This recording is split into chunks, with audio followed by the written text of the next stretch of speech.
Good morning and welcome to the AM show. Well, that's technically not the truth. You know, I use this charcoal gray suit a lot, but oftentimes when I use it, people think I've had this for about a year plus. Yeah. But I was telling you, you know what I miss about the show? Ghana month and the proverbs. It doesn't change anything. You have something on I didn't come prepared. I didn't. I mean, there are so many, but I think I have used some of them already. So it's okay. But it's a new week. We start afresh, and we're dealing with the salient issues that you'd expect us to be getting into this morning.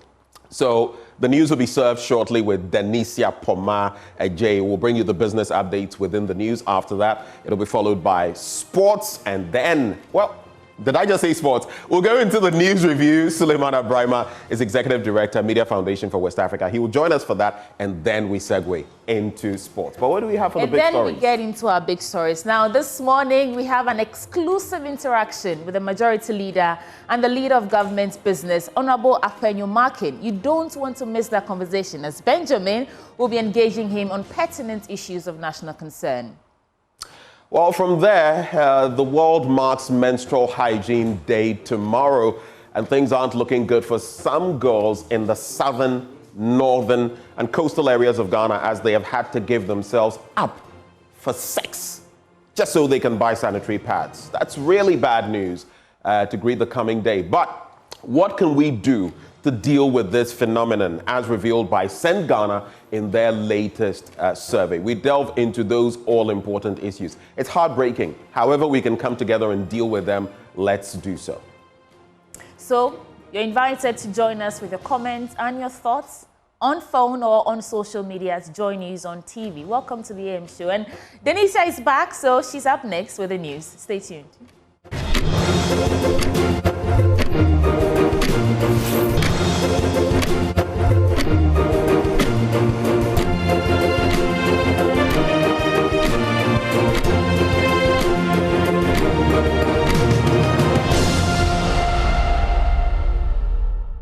Hello, it's the start of a new week and I hope it will be eventful. My name is Denisia Poma Ajay. I'm excited to be back on the show and I bring you AM News. We begin from the financial sector because founder of defunct GN Bank, Dr. Pakwesi Indom, is calling on the government to pay monies owed contractors to enable them pay back credits taken from the bank to finance the construction of some infrastructure projects in the country. Dr. Indom insists that government's refusal to pay monies contributed to the collapse of the bank. He was speaking at a press briefing to kickstart a campaign to demand the release of the operation license of the bank almost 5 years after the license was withdrawn under the banking sector cleanup.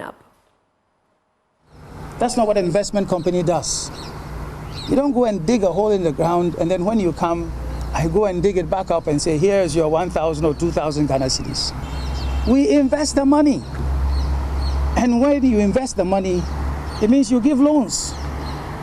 You give credit. You pre-finance or finance activities. And because we know the importance of infrastructure development in this country, we decided, Group Indom, not just GN Bank, but Group Indom, including what used to be called Gold Coast, now Black Shield. We decided that what Ghana needs the most is infrastructure development. And if nobody's credit is good, should that include government? Government's credit should be good, not so? Yes, sir. So if you decide to give money, credit, to finance the activities of Ghanaian contractors, that money, it should come back. So where is that money? That money is with the government of Ghana and its agencies, and they know. They know.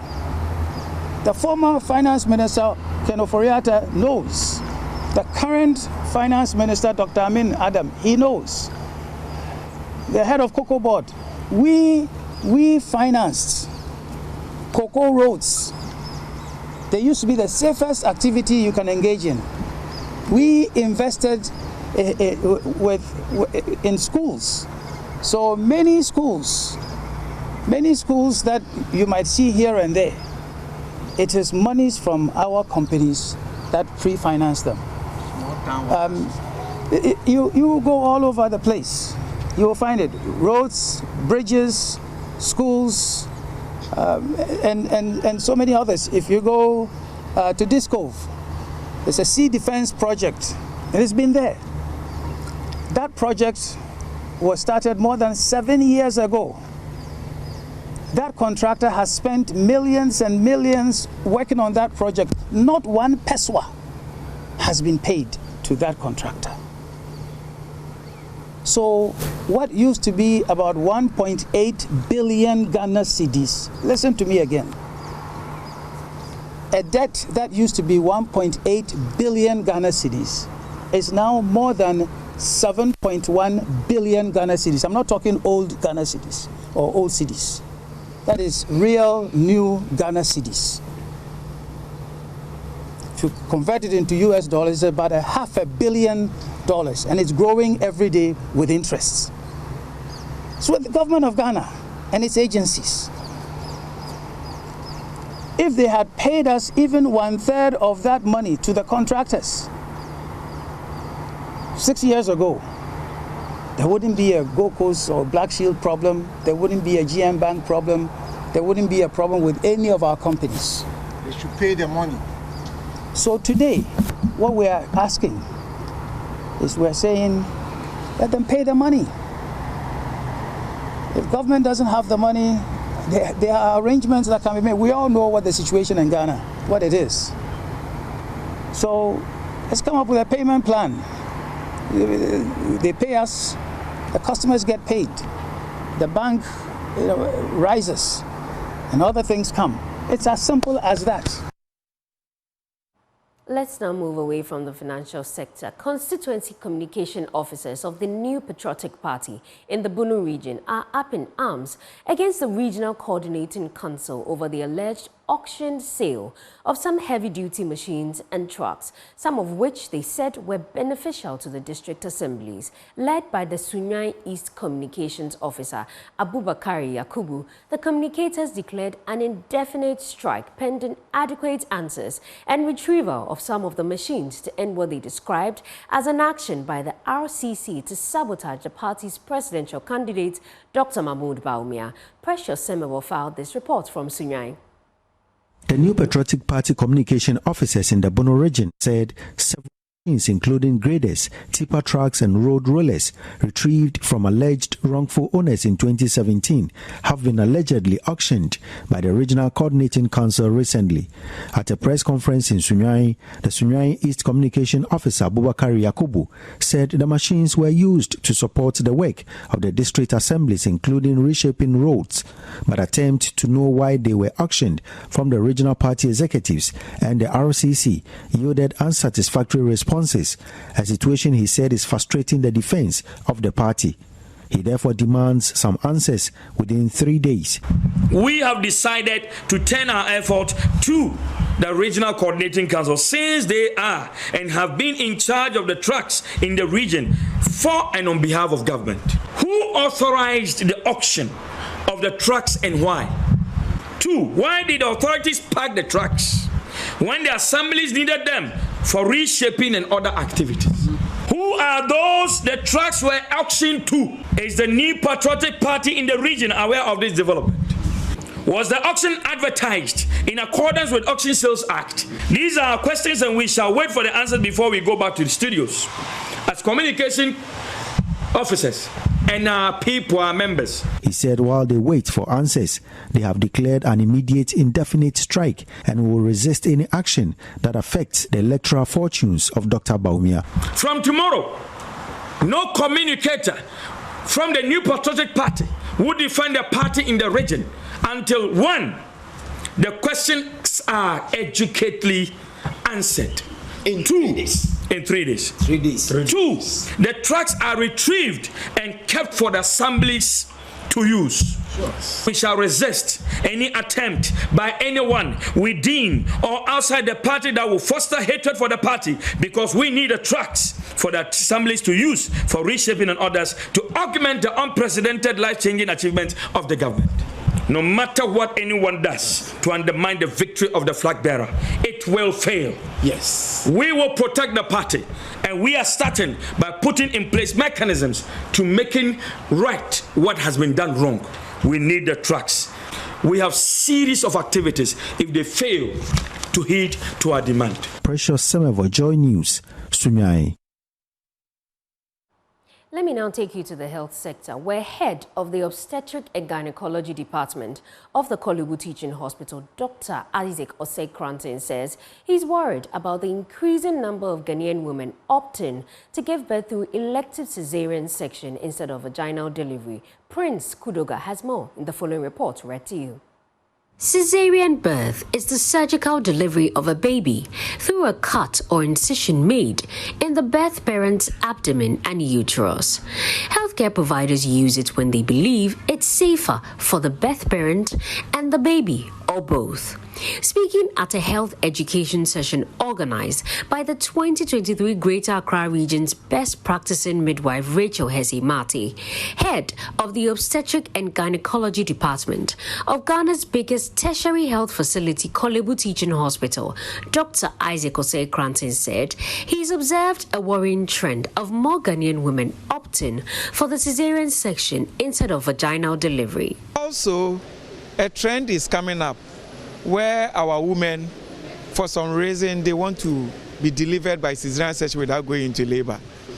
I think it's a very dangerous trend. What intrigues him the most are the reasons assigned by these women. The reason why women are opting for elective cesarean section without going through labor is the fear of the pain, basically. Most women think they can't stand the labor pain. And of course, my wife has gone through cesarean section, she has gone through labor pain. I cannot tell you, labor pain is not pleasant. I sat with my wife throughout the labor, but the good news about labor pain is it's not continuous. It gives you breaks in between. So you have the contraction, you have a pain, it will give you about 5 minutes break, then you rest. Then it will come again about 30 seconds, it will give you a break. And when the baby comes out, you are free forever. So one of the reasons why women are doing that is basically because of the fear of the labor pain. And secondly, some also think, very few of them think that when the baby is big, it passes through that introitus to become large and they can't tighten it again. So they want the introitus to remain tightened. He warns that while delivering through cesarean section is relatively safe, every surgery presents its own challenges, hence must be prescribed by doctors under extreme cases. It's a dangerous trend in that, by the grace of God, cesarean section is very safe nowadays. Compared to part when Julius Caesar and co were living, now it's safe. But every surgery has a risk. So going for something, the natural means is by vaginal delivery. But having said that, we should also note the fact that it is not everybody that can deliver vaginally. Because your pelvic is a space.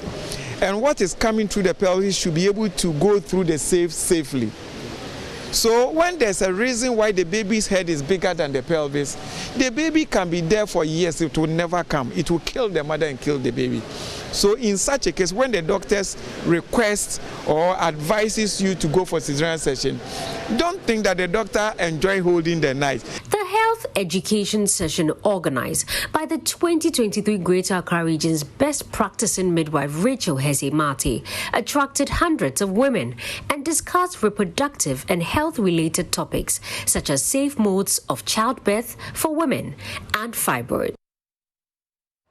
Well, that's a worrying trend indeed. Away from health, a professor of dynamic energy renewable technology at the Cape Coast Technical University, Professor Lawrence Atepo, has called for Ghana to take charge of its energy future by investing in decentralized networks and flexible technologies. Speaking at his inaugural lecture, Professor Atepo emphasized the importance of applying engineering with economic sense to create a more sustainable future. There's more in this report. Professor Lawrence Atepo highlighted the potential of non-depleting energy sources and discussed how Ghana can generate and distribute environmentally friendly, sustainable energy. He advocated the decentralization of energy production and usage, stressing the need for developing the nation's energy infrastructure to address energy insecurities and reduce transmission and distribution inefficiencies. Professor Atepo also noted the benefit of smart meters for consumers and integration of green energy. The biggest risk to our current state of economic and social health may be how we produce and use energy. We, as a nation, cannot agree on how the nation's energy infrastructure should be developed. This is a depressing and well-known scenario, and we must start to perceive an alternative. To overcome these social, economic costs, doomsday, and energy insecurities, it is recommended that Ghana takes charge of its own energy future by making investments in decentralized networks and more flexible technologies that are located close to the load they serve or to the site of energy consumption, and that may reduce the transmission and distribution inefficiencies, lower cost, increase energy security, and create more prosperous and resilient communities. Smart meters can provide consumers with more information about energy flows, which can increase their awareness of their usage. Energy customers that produce their own energy on site have a stronger financial stake in efficient production and usage. Vice Chancellor of the Cape Coast Technical University, Professor Kweku Educhum Eyimboache, stressed how significant the issue of renewable energy is in Ghana's current dispensation. In an era marked by escalating concerns over climate change and environmental degradation, the need to transition towards renewable energy sources has never been more imperative. However, this transition presents complex challenges, particularly regarding the integration of renewable energy technologies into existing power grids. Its topic, therefore, complex nonlinear green energy technology, exploring the nexus to grid integration for economic health, marks an intriguing yet intricate interface between energy and the economy. For Professor Atepo, a shift from fossil fuels to cheaper, locally produced biofuels would promote the adoption of hybrid green energy systems to enhance the country's energy sustainability.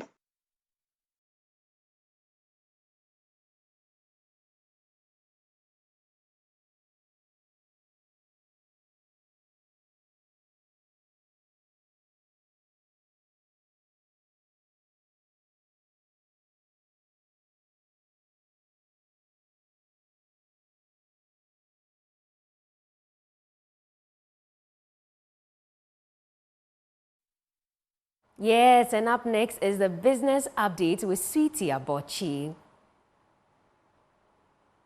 Right, let's get into some business stories, starting with economist Prof. Peter Korte. It's upbeat now that Ghana's bilateral creditors have signed a term sheet of a debt restructuring that should bring about the needed confidence in the economy. His comments follows announcement by government that it has formally received a draft memorandum of understanding from the official creditor committee agreeing to the terms of a debt restructuring, which will then set the stage to unlock the release of some $360 million by the IMF. Speaking to Joy Business, Professor Korte was hopeful this will send some positive signal to investors. It's been a long, lengthy process, but I believe we've come a long way. Now the way is much clearer. MOU has been received, which the government is studying, and hopefully we'll come to a compromise or consensus situation and sign. When that happens, there will be certainty on the minds of investors, because at the moment, people are not too sure whether this restructuring process will go on, how long it will go on, and what are the implications. But having signed the term sheet, I believe will bring some certainty to the market, and investors can then comfortably engage with Ghana. Because Ghana has one good thing, that is we have a stable political environment and with some level of macro stability. So every investor would like to engage in a country that has a long established democracy.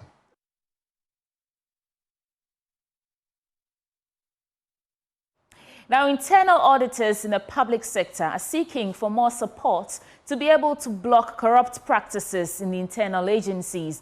According to them, this will be one of the best ways to curb corruption and support revenue mobilization in the state. In an exclusive interview with Joy Business as part of the Internal Auditors Awareness Month, which is celebrated every May, Chief Internal Auditor for the Ministry of Food and Agriculture, Isaac Ajinboni, raised concerns about lack of resources and collaboration among some public officials. The payments and vouchers, they pass over us. So we are not able to tell them that this one, there should be a contract. This one, it must be an open tender. You need the quotation is above their threshold. It must go to the, central tender board. But sometimes it doesn't come. So we're not able to give them that advice. And we're also there to assure them of the transactions that, oh, this transaction that you are doing, we've checked it. We've verified the goods. We've verified the infrastructure. It has been constructed. This is the percentage done. So you can go ahead and pay. That's what we are supposed to do. And this can curb, the corruption. But sometimes, our challenges are there. No resources. It's difficult. We are in May. First quarter, we've not received it. And we are in May. And they're expecting us to work from January to May. So sometimes you, the head, you have to use your own personal resources to get the office going. So really the challenges are there, but we are doing our best, to reduce instances of corruption and malpractices in the public sector. Some of the bottlenecks we face is that, our work, after we've done our report, we need to give it to the auditee for them to also respond. Our charter says you have 7 days and a maximum additional 3 days. So 10 days, they must respond. But sometimes it takes it to 6 months, and they've not responded.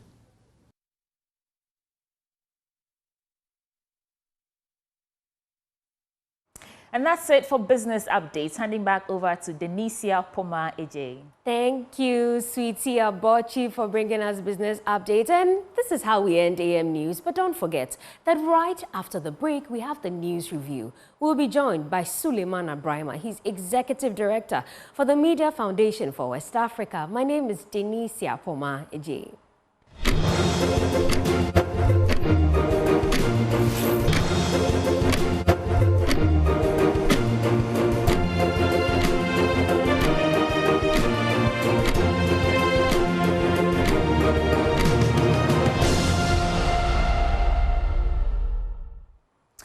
Welcome back. It's time for the news review. And Snow White, she's moved from Mary Poppins. Snow White is sitting to my left. Even her watch is white. And that ring, I just noticed, it has white, pearl-like on your right hand. Benjamin Akapo. Let me see. Oh, today you didn't give us the white shoes. No, I didn't. Were they stilettos you No, wore they the other day? weren't. They weren't. Oh, look at you. I'm making you blush. Oh.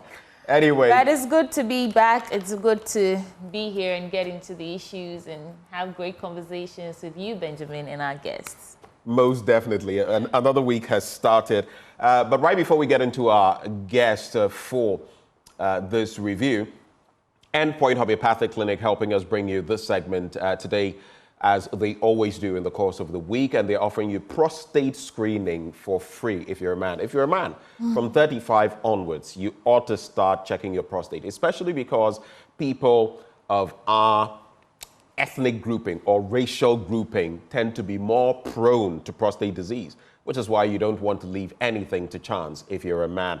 Check yourself out. Prevention is better than cure. If you're a woman, fertility issues, nowadays it's common knowledge.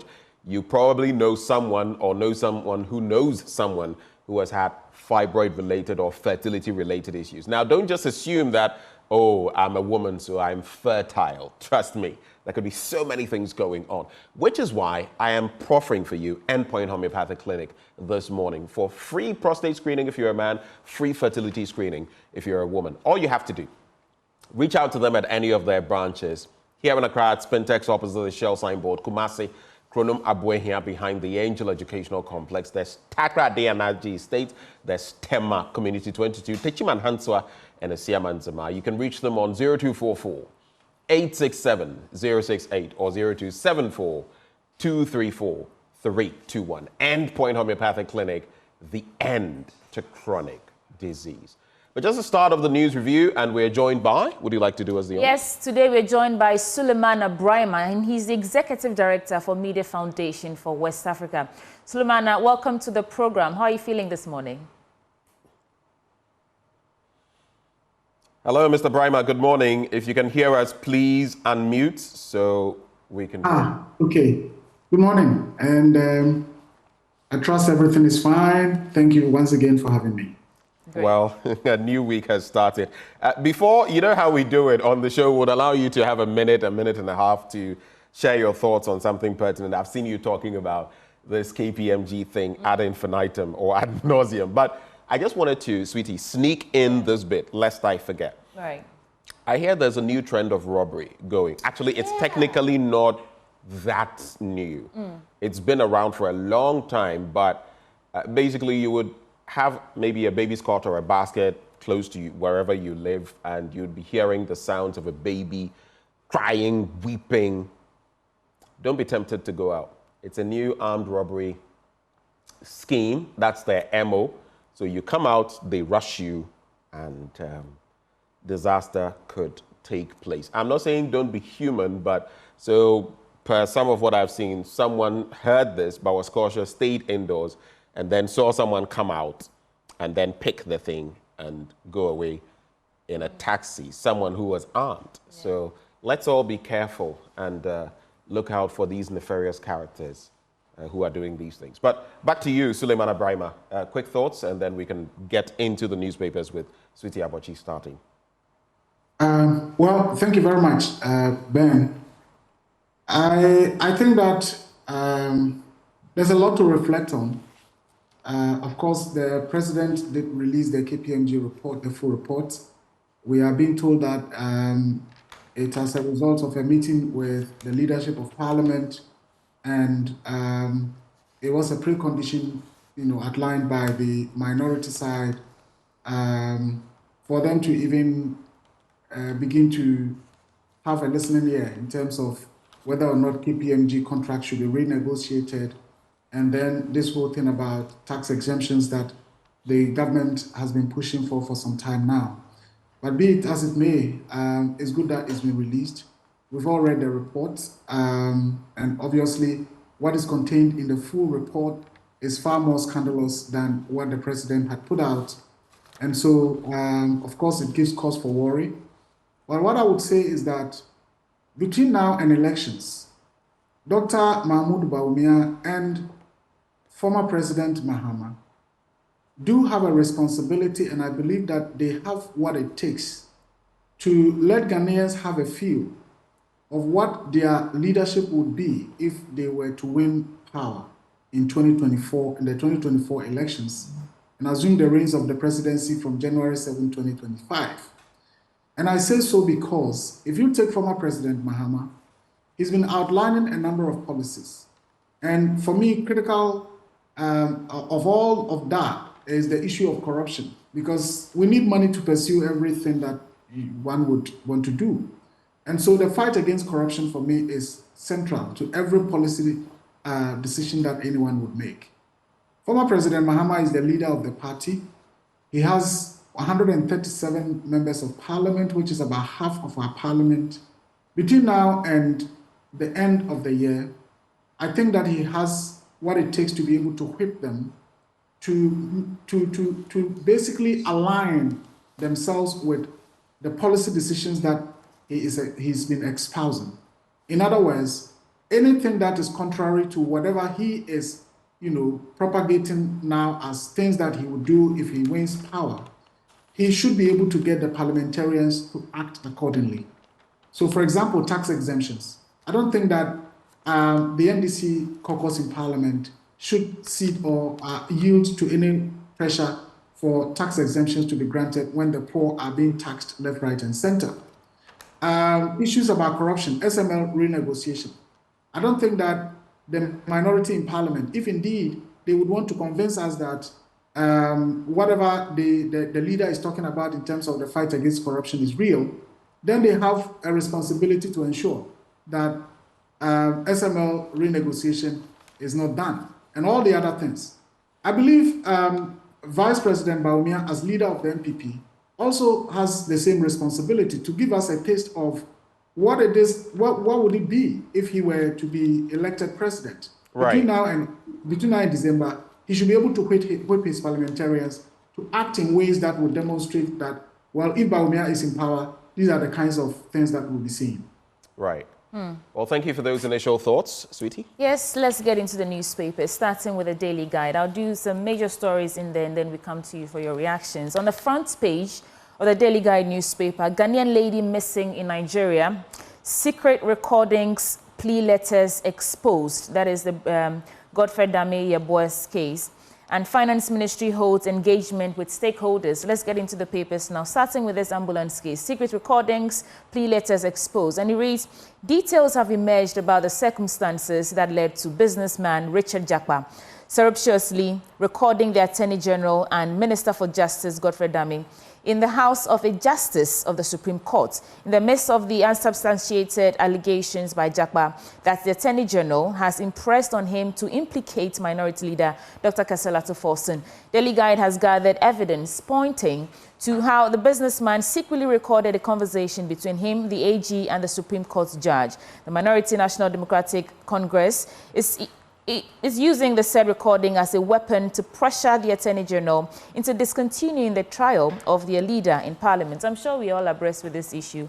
And what's interesting is, I'm genuinely interested in seeing how this unfolds. Since 2012, there's been so many people who've called for the discontinuation of this case, but it looks like the Attorney General persists. And if Mr. Jakpa is, is saying what he's saying is not true, he stands, he could be tried for perjury. He knows this. So I'm really curious to see how all of this unfolds. But let me get into the rest of the story. Well, it doesn't go back as far back as 2012. I mean, it starts from the end of the last administration into this one. My little top-up before this, letters of credit and all of that, I mean, if you know how they operate, and these are things that I will delve into later on the show. But the point also is, with these instances, if we feel people have done wrong, why do we always wait till it's an electoral year? And then we go hard on this. I have asked, for example, Mahama, and they would say the Airbus and all of that. I ask, are there no years? It's only in election years that you see these things come up. I've always said, if someone is culpable, and that Airbus issue went as far as the UK, and nothing came of it, and it came back. I'm saying that if someone is culpable, I don't care whose ox is God. Deal with the person, no matter the time. But this bit about, and it sounds propagandist, always waiting till an election year to do something. If someone is culpable, let them go into the cooler.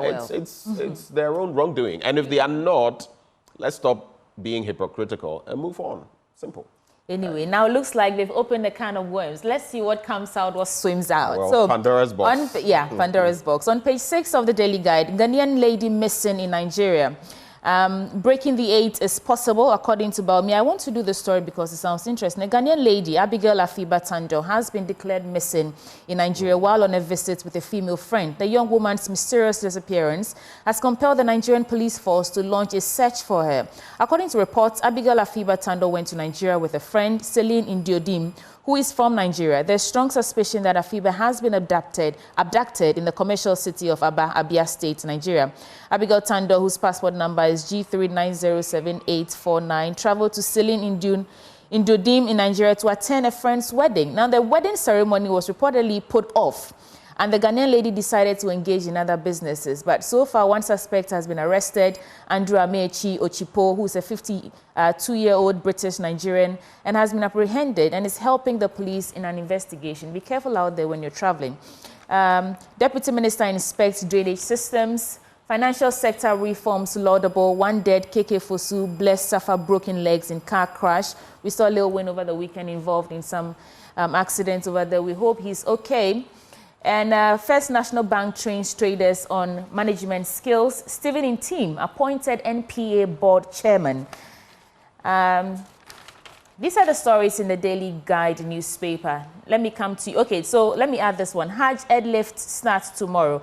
All is set for the maiden airlift of over 400 Ghanaian pilgrims from the northern sector in Tamale International Airport tomorrow. The chairman of the Ghana Hajj Board, Alhaji Ben Abdallah Banda, made the disclosure last Saturday during a press conference at the Hajj village in Accra. Quote, by the grace of Allah, our painstaking efforts of the past months will on Tuesday, May 28, 2024, be climaxed with the takeoff of the first flight of Ghanaian Muslims from Tamale to Medina, Saudi Arabia, to perform the annual pilgrimage, that is the Hajj. Those are some stories in the Daily Guide newspaper. Now let me come to you, Suleiman Abrahima.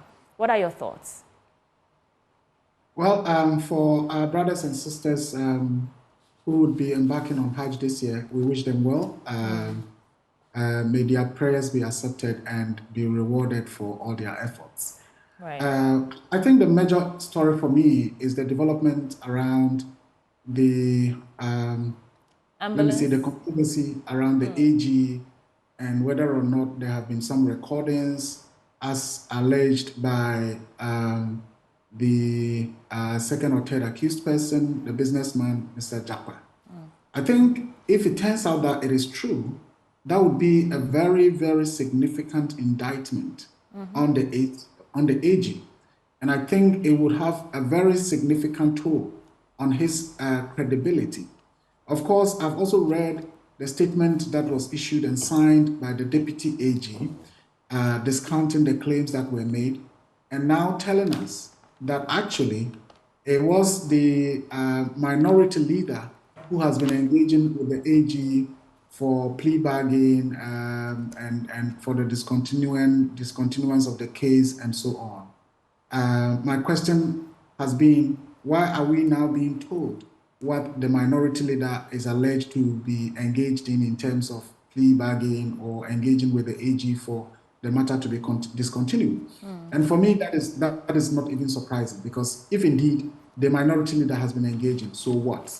You know, whether he feels that he's being prosecuted rightly, he feels that he doesn't have a case, or he feels that he has a case, in terms of engaging to see if the matter could be settled, I don't think that that's a big deal. But if it turns out that indeed there's evidence that the Attorney General has been engaging with this other accused person to try and get him to implicate the minority leader, then that would be a very, very serious matter. And I believe that if indeed, as the NDC says, they would bring matters up, if it turns out that they bring evidence to prove what Mr. Japa had said, I believe that the AG would have to honorably resign, because from that time on, how would we believe? Mr. Brima, I'm sorry. I mean, is this a realistic opinion you're holding, that the AG will resign over this? Just to prompt you, some have even said that, I mean, this doesn't impact the case in question. As for conduct, and yes, the Attorney General as head of the bar would have to be much more abreast of certain principles that guide the legal profession and all of that. But they say it would be a personal matter, not impact the real work in court. And expecting him to resign, I don't know about that. I don't know. Just saying. I think that as our lawyer, as the principal lawyer of the government, as the principal lawyer of the country, representing us on matters, you know, in the international arena and all of that, I think that credibility and trust and honesty and sincerity is so critical. As you said, people have said in the past that, oh, this matter should be discontinued, you know, it looks like it's a witch hunt, is it a scheme to silence the minority leader and all of that. And if all of a sudden it turns out that actually the principal lawyer of the state has been engaging with an accused person in the case to basically get him to implicate the principal accused person, that is a matter of significant, you know, we cannot just brush that aside. And we cannot say that that's just a personal thing, that, oh, so how do I believe that on all other matters that are being prosecuted by the AG, similar things are not happening?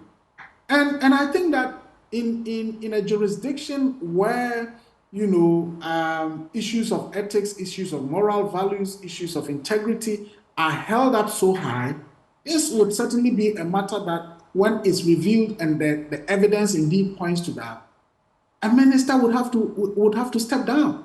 But I don't think it would be right for us to say that, oh, this is personal. Yes, here's the evidence. Oh, indeed, the Attorney General was calling this person to implicate Atufosen, but let's take it as a personal matter. No, that would be trivializing the whole thing. I think that if indeed it is proven that the Attorney General was engaged in the conduct that he is alleged to have been engaged in, this would be grounds for him to step down. Because beyond that, I really personally would wonder if I would have any trust for the AG in terms of the steps that he takes to ensure justice in this country. Right. Okay, let's get into the New Finder newspaper now. On the front page, 2.32 billion inflows expected. Signing of OCC to unlock more funds to restart stalled projects. That is according to Dr. Amin Adam, the finance minister. AI takes center stage at CEO Summit today. Government initiates monthly dialogues to address concerns of businesses. And again, we have the story of the ambulance case. Was Attorney General entrapped? Let's get into the newspaper now and look at the story. Page 2 says 2.32 billion inflows expected. Government is expecting $2.32 billion in inflows from its development partners to stabilize the city. The disbursement expected before the end of the year will add to the significant foreign exchange reserves already built up by the Bank of Ghana. The country's foreign reserves stood at $6.2 billion as of April 5th, 2024. Now, this expectation has received a big boost as the government officially received the draft Memorandum of Understanding from the Official Creditor Committee, which is expected to unlock funds so that major infrastructure projects halted across the country can resume. This is an excerpt from the speech from the finance minister on Friday when he addressed the nation on the state of the economy. Driver of Anglo Traditional Council in police grip for attempted smuggling of cocoa beans to Togo. It appears every week now there's a story of an arrest of someone attempting to smuggle cocoa outside the country. NHIA engages service providers on preventive promotive health initiatives. Rate hike would show commitments to economic stability, according to an economist. GSA stresses importance of management systems certification for businesses. And World Bank reaffirms support for Ghana's public financial management reforms. Again, there's the ambulance case here. Probe the allegations of perversion in this case. AI takes center stage at CEO Summit today. Let me do that story quickly. The 8th edition of the Ghana CEO Summit opens this morning with the aim of leaving a significant impact on business leadership and economic development in West Africa. Held under the theme Reigniting Business and Economic Growth, Charting a Path Forward. The event will address critical challenges and opportunities within Ghana's evolving business landscape. Okay, so we're looking forward to that. Public debt, this is the final story I'll do and then I'll come to you. Public debt rises to 658.6 billion Ghana cedis in February. Ghana's public debt has reached 658.6 billion Ghana cedis, according to the latest economic and financial data published by the Bank of Ghana. Now, according to the data, the country's debt stood at 611.2 billion Ghana cedis at the end of 2023, which rose to 626 billion Ghana cedis in January 2024 and further increased to 658.6 billion Ghana cedis by February 2024. Now, the sharp increase elevates the nation's debt to GDP ratio to 62.7%. Up from 611.2 billion at the close of 2023. Now, the escalation in the public debt stock was driven primarily by the depreciation of the cedi, we know that, and a significant rise in government borrowing on the domestic market. Those are just some quick headlines and stories from the New Finder for your reaction. First of all, I want to comment on the NHIS? Yeah, NHIA, engaging service providers. Yes. Yeah. Well, over the course of the whole of last week, I was actually in a series of meetings that also had reps from the authority present, and some conversations pointed to the fact that there have been some positive developments at the authority. And I would want to say, well, if that trend continues, that would really be a good development for the country. And I therefore would want to commend the leadership of the authority for the work that they are doing. And I believe that all I was hearing are all true. And if it is, as I said, because the NHIA is a very important and significant institution, so if things are going on positively, that is really something that we should all be happy about. Of course, I've also read about the Minister of Finance, who I believe has assumed this role at a very, very difficult time of our country. And that also then imposes some responsibility on him to acquit himself diligently. And I do know Honorable Amin well. I suppose he means well for our country, except that, as I said, it's a difficult time. Talk about the amount of inflows that are expected is also about talking about the amount of debts that we are accumulating.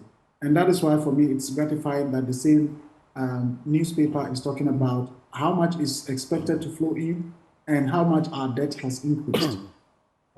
I believe as at the time this government was taking over, our debt was around 130 or 140 billion Ghana cedis. Now we're talking about over 600 billion Ghana cedis.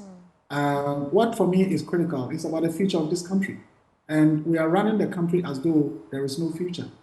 Across the world, countries that really are doing well, it's all because the previous generations tried to do things that would make life better for the current generation. And the current generation is doing same to ensure that future generations will even have a better life. Right. But in our country, I think what we are observing is that the current generation would want to have life better, and disregard whatever the consequences would be for future generation. Unfortunately, it's from leadership to the citizenry and the fundamental moral fabric that is essential for nation building is no more there, and it's getting worse by the day. Right. So the fear is, if things continue this way, certainly our country is doomed.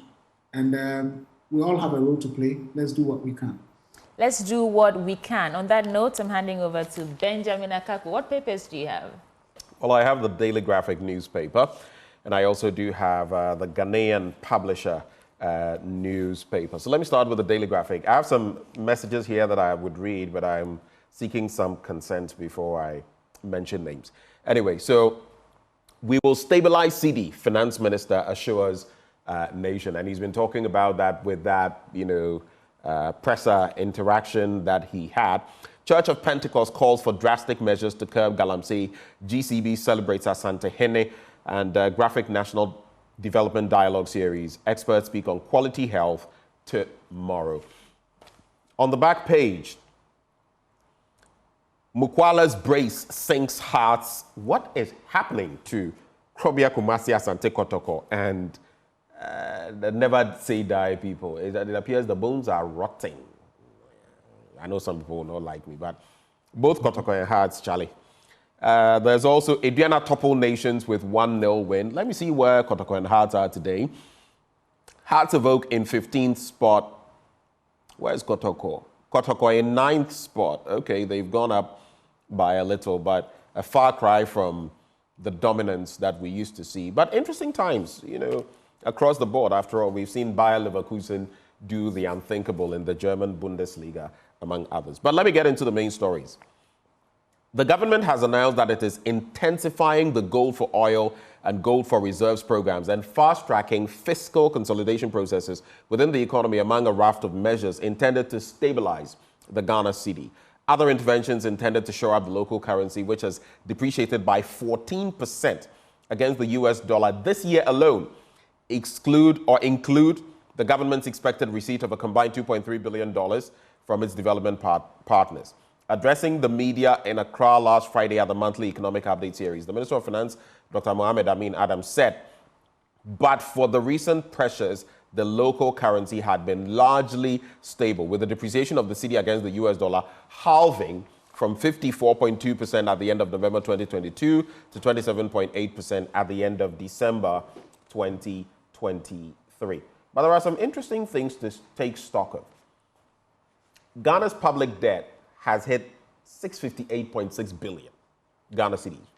And as of today, last time I checked, the dollar was trading at practically 16 cedis to the dollar. The euro, I had someone transact over the weekend telling me about it, hovering around the same figure. The pound is north of 17 cedis. I don't know. But we need these figures to go down because right now it is madness out there. It's a bedlam. If you're transacting on anything in any of these currencies, and if you're bringing in anything from other parts of the world, these are the currencies you're going to transact in. It is murder. Suleiman Abrahima, any quick thoughts on this? Well, for me, to start with, I would say it's so sad how far President Akufo-Addo and his cousin Ofori-Atta have brought us in terms of our economy, our national public debts, the value of our national currency, the cedi. I believe that there was a particular point where people had not lost confidence in the management of our economy and were demanding that Mr. Ofori-Atta be moved. President Akufo-Addo still looked on, and I don't know what the reasons were until things got to where we are now, where it's almost like things have suddenly fallen apart. I mean, this is not about NPP or NDC. This is about our nation. This is about our country. And as I keep saying, whatever we as individuals, as citizens can do to support the governance and the management of the country, I think we should. It's good to have the current finance minister still do positive, communication, still give us hope about the fact that the city will eventually recover, even though we all know that in election years, things really don't work out well in terms of our economy and the expenditure and all of that. So it's quite sad, but one doesn't really know what to say, because what it means is that the spending power of all Ghanaians are just basically being taken away. Because if your salary was 5,000, it may remain 5,000, but what your 5,000 could do in January or February, perhaps now it could just do about 2/3 of that. And going forward, if by August, September, the depreciation continues, what happens to your 5,000? So it's a major economic problem for everyone. It's not just about the country and its debt. It's about the spending power. It's about the cost of living that is getting worse by the day. And everything that can be done to salvage the situation must be done. As I keep emphasizing, the government is still in power. Former Vice President Bawumia is an economist. We all believed that he was an economist, and a good one at that. This is the time that we need his brains. This is the time we need all the ideas that he has. It mustn't be when he wins. We need to see evidence of what is possible when the country and the economy is in crisis, what he can do. And I believe he has the opportunity to prove to us that this will not continue to derail, but will get better. Other than that, as I said, it's so sad to see where President Akufo-Addo and Ofori-Atta have brought us, as a country. On page 13, Church of Pentecost calls for drastic measures to curb galamsey. The galamsey story is one that we have told time and again. I am not going into the story because I think it is a redundant issue, but it is a story that practically every day we talk about. And I don't know how we'll get out of that pit. I'm playing on words here. Pit and galamsey, because we are in a pit. And where we find, I get shocked sometimes. There's shock value, because back in the day, you could actually go on excursions and see some of these water bodies and this and that. Today, all you would see is, I don't know, muddied water. Milo. I don't know. There's no marine life in there. But there's also resolving NDC-EC differences. A number of people actually speak. I'll just pick a few of them. It's a big issue in the Daily Graphic. So, for example, Reverend Father Michael Kweku, Director of Governance, National Catholic Secretariat, says, To say that the main opposition political party, NDC's impasse with the EC, is of concern to the well-meaning Ghanaian is to state the situation lightly, as it shouldn't require a disquisition to grasp the seriousness of this problem for the very survival of our democratic dispensation. That's just a little piece. I'll pick a piece. Then our very own Dr. John Osai Kwapong of the Democracy Project says, there is no denying that the NDC does not trust the EC. It is, however, fair to note that our two main political parties, the MPP and the NDC, when in opposition, tend to have trust issues with the EC. For some inexplicable reason, the parties have come to believe that their political fortunes at the polls are determined by the actions and inactions of the EC. Recently, Dr. Sribo Kweku of the EC made a point clear that, I mean, there's no way the EC can rig for you if you're thinking, or was it Dr. Bosman Asari, if you're thinking that an EC can sway an election for you, you are joking. Then I'll end with Dr. Kojo Asante, Director of Policy Engagement at the CDD. He says the return of the NDC to IPAC after being absent since 2021 signaled a positive willingness by the NDC and the EC to engage and mend their relationship. This has helped resolve some contentious issues. It goes on and on. I think having done 3 men, it would be only fair that I add the only female.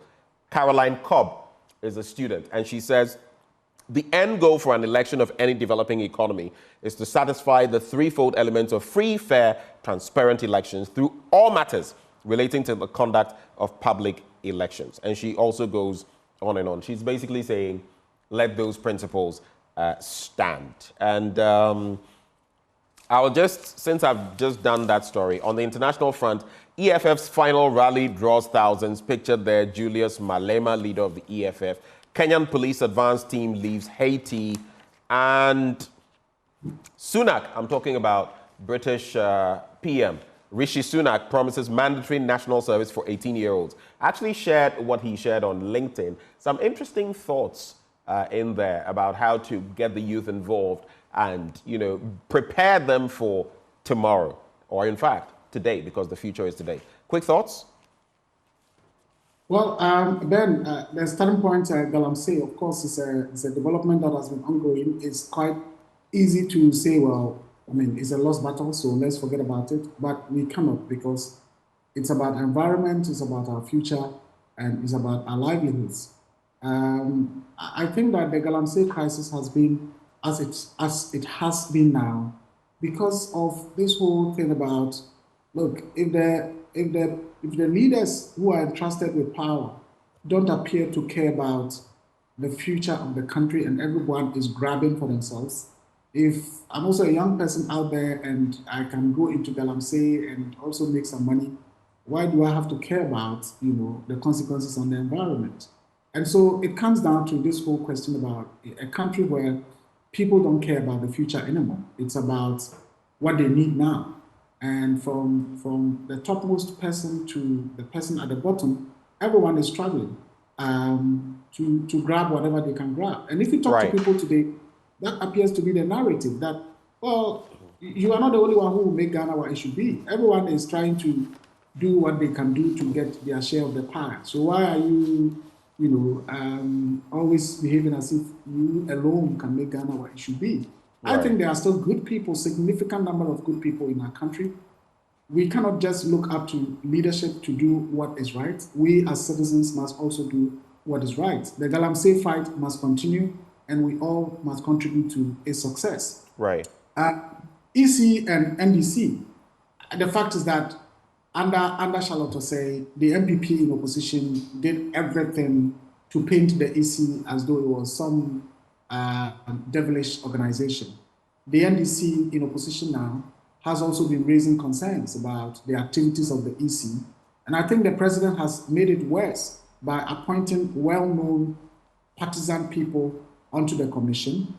And again, some activities of the EC also makes it difficult to sort of put up some defense. I mean, recently, I saw how they had to delete some certain things that they had put out because there were errors. Right. And the ongoing registration. I've spoken to parliamentary candidates from both sides of the divide, the NDC, MPP, and they are all blaming the EC about how they are going on with this limited voter registration exercise. Yesterday, for example, a friend who is a candidate in one of the constituencies was telling me there are communities in his constituency that is about 60 kilometers away from the district capital where the registration is supposed to take place. And this is a really poor area. How do you expect people to, finance themselves to travel 60 kilometers to go and register at a time when the voter ID is even no more as useful and as important a national document as before, because now it's about Ghana card. So people who feel, well, I cannot spend 20 cedis, 40 cedis, 50 cedis to go and register just so that I'm able to vote, they wouldn't do that. Right. And so you have parties now busing people, imposing a significant cost on candidates. And that poses quite a number of problems. Suleiman, unfortunately, because of time, but I know exactly where you are headed. We have to cap it off here. I can't take any further reactions, but I have to do this with the permission of my producer. I have to do this. I got a message from the Ghanaian publisher, Toshi Lords Baumia's love for PWDs. We have outperformed NDC, that's according to Baumia. But spokesperson to the Office of the Attorney General and Minister for Justice, Isaac Wilberforce-Mensah, sent me something.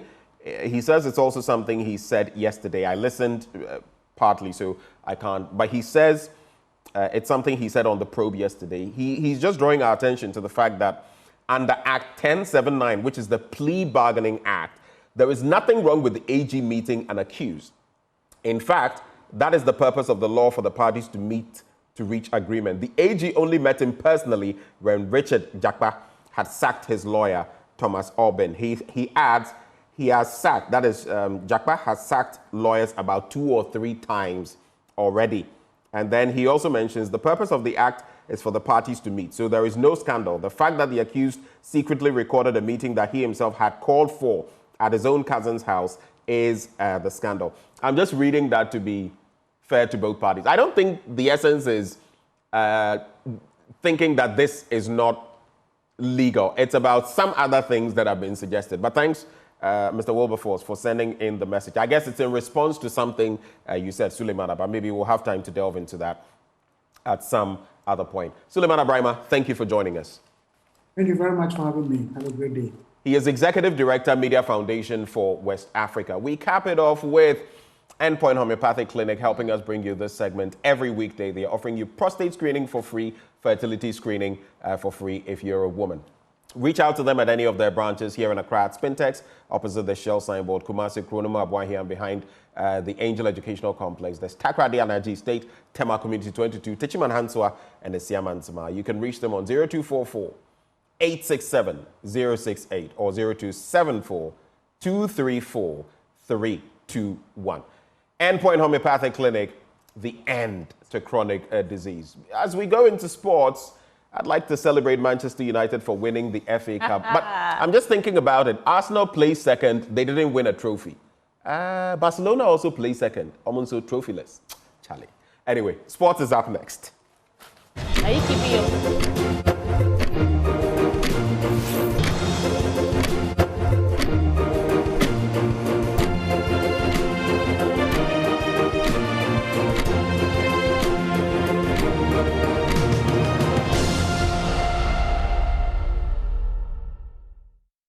Good morning. It's time for sports on the AM show with me, Haruna Mubarak. We start with the Ghana Premier League, where Asante Kotoko completed a double over their rivals, Hearts of Oak. The Porcupines secured a 2-0 win over the Phobians at the Baba Yara Sports Stadium. Ugandan striker Stephen Mukwala, he scored both goals to clinch victory for Kotoko and send Hearts into a relegation battle. Highlights for you.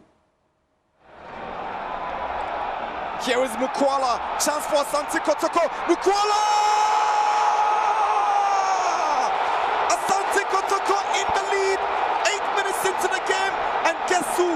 Steve Desi Mukwala, the Ugandan goalmonger, puts the Porcupines ahead, and this is a major statement for Mukwala after receiving the call-up to the cranes of Uganda national team ahead of the World Cup qualifiers. It's 8 minutes at the Baba Yara Stadium, and Kotoko up by 1-0, courtesy Steve Desi Mukwala, his 13th of the season. Kotoko 1-0. Look at the ball floated for Mukwala. Winimi unable to catch up with the pace and strength of Mukwala. You're thinking he should... Now Somwa Mukwala stays onside. Here is Mukwala. The Ugandan steps forward. Mukwala with a lovely dummy. Mukwala!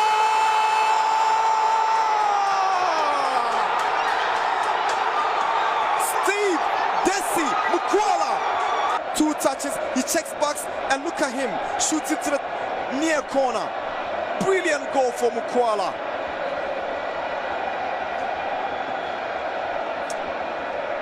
That is a striker's finish. Lovely play. And that is the reason the Ugandan national team have called him up. Day 31 of the Ghana Premier League. As you just saw the highlights, Asante Kotoko beating Hearts of Oak by 2-1. We have Great Olympics who defeated Brekum Chelsea by 3-2.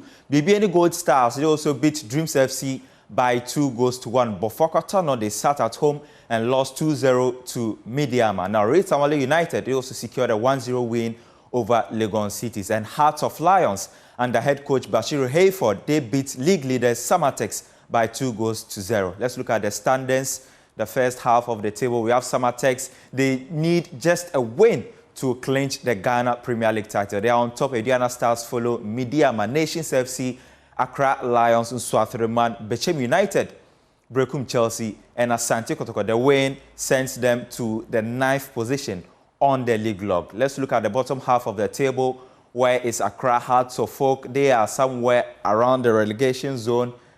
Yes, as you can see, the Accra Hearts of Lions, who were in the relegation zone, they've moved up to the 13th position. Hearts of Oak are in 14th. They have 38 points. Dreams FC have 38 points. Great Olympics, they have 36, and they are in the relegation zone. So, and they've got 2 outstanding games. I think 1 outstanding game. And if they win that game, they are likely, or they will surpass Hearts of Oak. So Hearts of Oak are currently battling for relegation zone.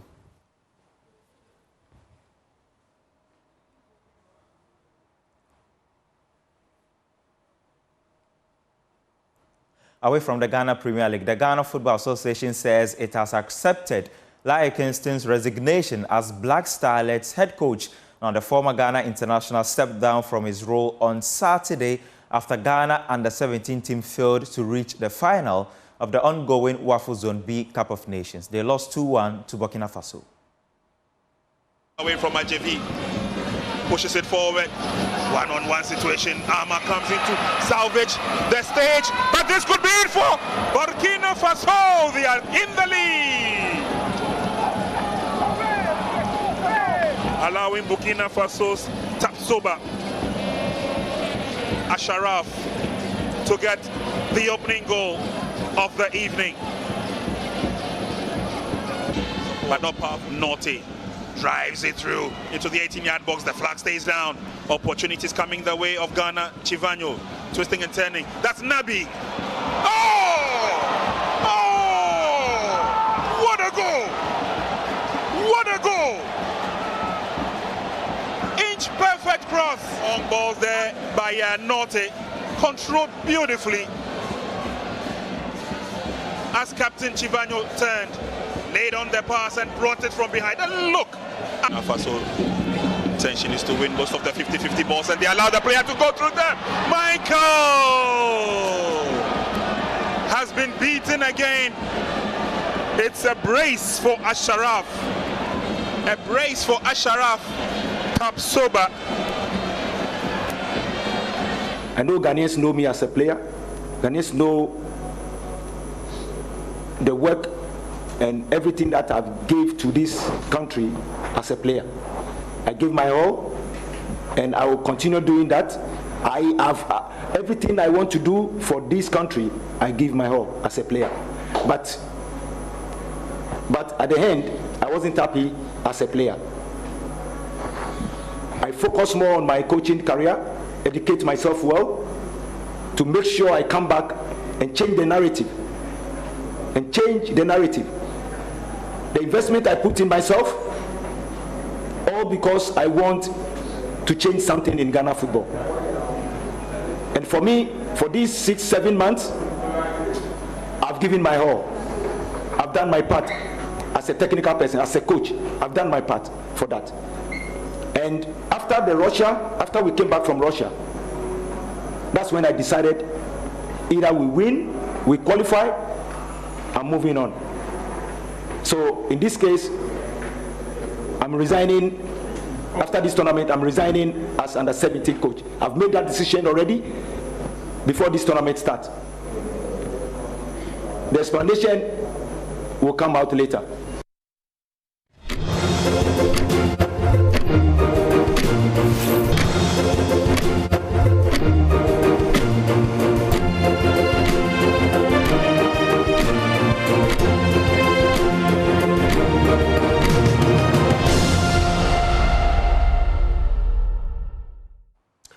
Welcome back on the AM show.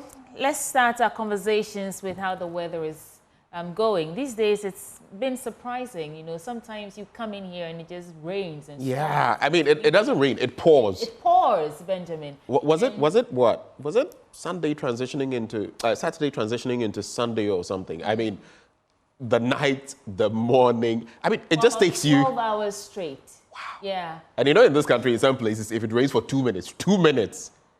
Some of the stretches I've now noticed, I mean, you know, the Bungalow stretch. Then recently, I think sometime last week, the Fiesta Royale stretch from both ends. Whether you're coming from the N1 heading towards the CP roundabout, or you are on the NPA route heading towards maybe the Accra Mall or something, Right. or, I mean, it was crazy. I was in traffic. A journey that usually takes me about 25, 30 minutes, right? I spent about 2 hours. Yeah. And, well, I don't know how prepared the rest of us are for because sometimes it comes without warning. And we need to understand what's really happening. I mean, climate change is here, Ben. And But the GMET has been trying, the Ghana Meteorological Agency has been a day before, also in there, yeah. Before, yes. But, I mean, we need to speak to them, speak to some resource people to understand how prepared we are and what the real situation is so that, you know, you can never be too sure, too prepared and too safe. So joining us for the conversation this morning is Florence Kuchi, the head of public health at the AMA, and Joseph Potofi, who's the director at the forecasting, that is Ghana Meteorological... Deputy Director of Forecasting. Deputy Director of Forecasting at GMET. Welcome to the program, ladies and gentlemen. Please, you'd have to unmute and join the conversation. Do we have Madam Florence Kuchi online? Yes, please. Hello. Hello, good morning. I was saying welcome to the program, Florence. How about Mr. Potofi? Well, Madam Kuchi, can you hear us? Florence Kuchi, can you hear us? Yes, I can hear you. Please, good morning. Good morning. Okay, we can hear you now. Let's try Mr. Potofi. Can you hear us? Very well. Good morning, and thank you for having me. All right, great. Good to have you join the conversation, sweetie. Right, so we were just talking about the weather and how sometimes it catches us off guard and some of the things we can do to prepare. But let me start by asking you, Madam Florence, how prepared do you think we are here in Accra for the weather that we're experiencing these days? And what's still yet to come? Thank you very much, and then thank you for having me, and thank you to our viewers. I think during rainy season, maintaining proper sanitation and environmental health is crucial, and this is to prevent the spread of diseases and ensure public health. In order to do that, there are some measures that the public, the city authority needs to put in place. Now let's talk about the city authority. There we are saying, yes, we have started sensitization for the past 1 month now.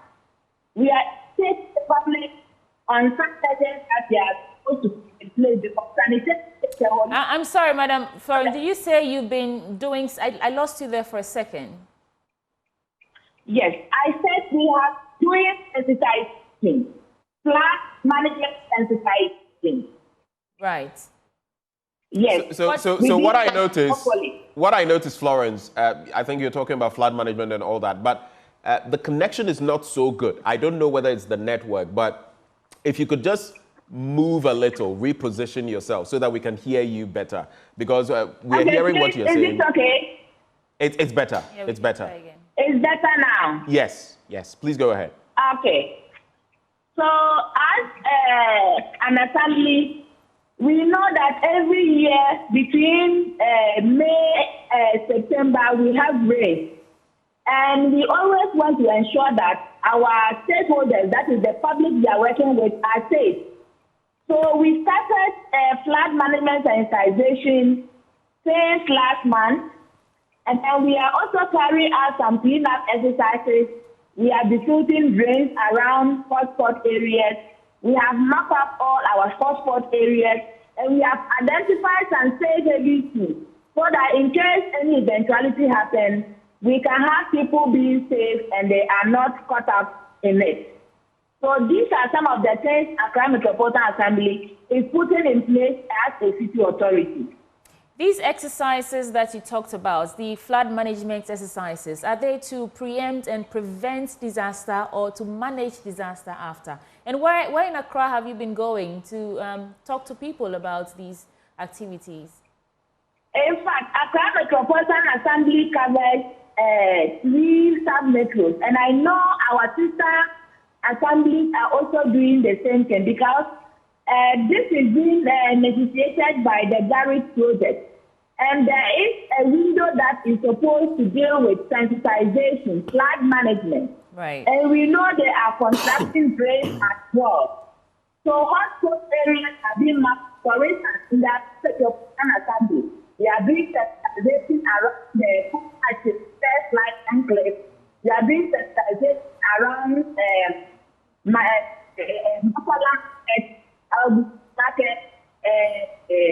right. And East Antique. So these are the areas that we are working around. All right. Thank you so much, Madam Florence Kuchi, who is the head of public health at AMA. Let me also bring in now Mr. Potterfi, Deputy Director of Forecasting. Mr. Potterfi, so like you heard my colleague Sweetie Abochi say, sometimes you get caught pants down, you don't expect it, and the rains just hit. Your forecasts have helped, but what can we look forward to in the coming days from today, I mean, in the course of this week? More rain? Yes, what is for us see. Hello, Mr. Potterfi. Yes, fortunate for us to have a very bright and sunny throughout the or up. Yes. Mr. Potterfi, I don't know whether it's a connection or maybe you're a bit calm with your... We can't hear you. Hello. Yes, we can... Hello. Yes, briefly though, we can hear you. Please go ahead. Okay, what I'm saying is, yes, for this morning we'll have a bright and sunny day. Okay. And those of us in the forested and hilly areas, Kufudia, Kumasi, Kedi, and East Evaron, after 2 p.m., they are expected to still have some rain. But for those of us in the coastal areas, from Kita to Akten, yes, it will be very bright and sunny for today. However, Takrade and Akten is expected to have some downpours around 3-4 p.m. Okay. Yes, this will pertain for today. But by the time we get to the weekend, we're supposed to have another rain because we are in the peak of the rainy season. May, June is our peak season. So once we are entering into June, we should brace ourselves for more rain over the whole country. Okay, so no rain today, but in the coming days we should expect rain. That's what you're saying. Very well, very well. All right. Thank you, Mr. Potterfi, for giving us that bird's eye view of what to expect. Joseph Tete Potterfi is Deputy Director of Forecasting at the Ghana Meteorological Agency. We also had Florence Kuchi, who is Head of Public Health at the Accra Metropolitan Assembly. Stay, we'll be right back as we bring you that exclusive interview with Majority Leader Alexander Afenyo Markin, the Efutu lawmaker and also Majority Leader in Parliament. We'll be right back. Then, you see.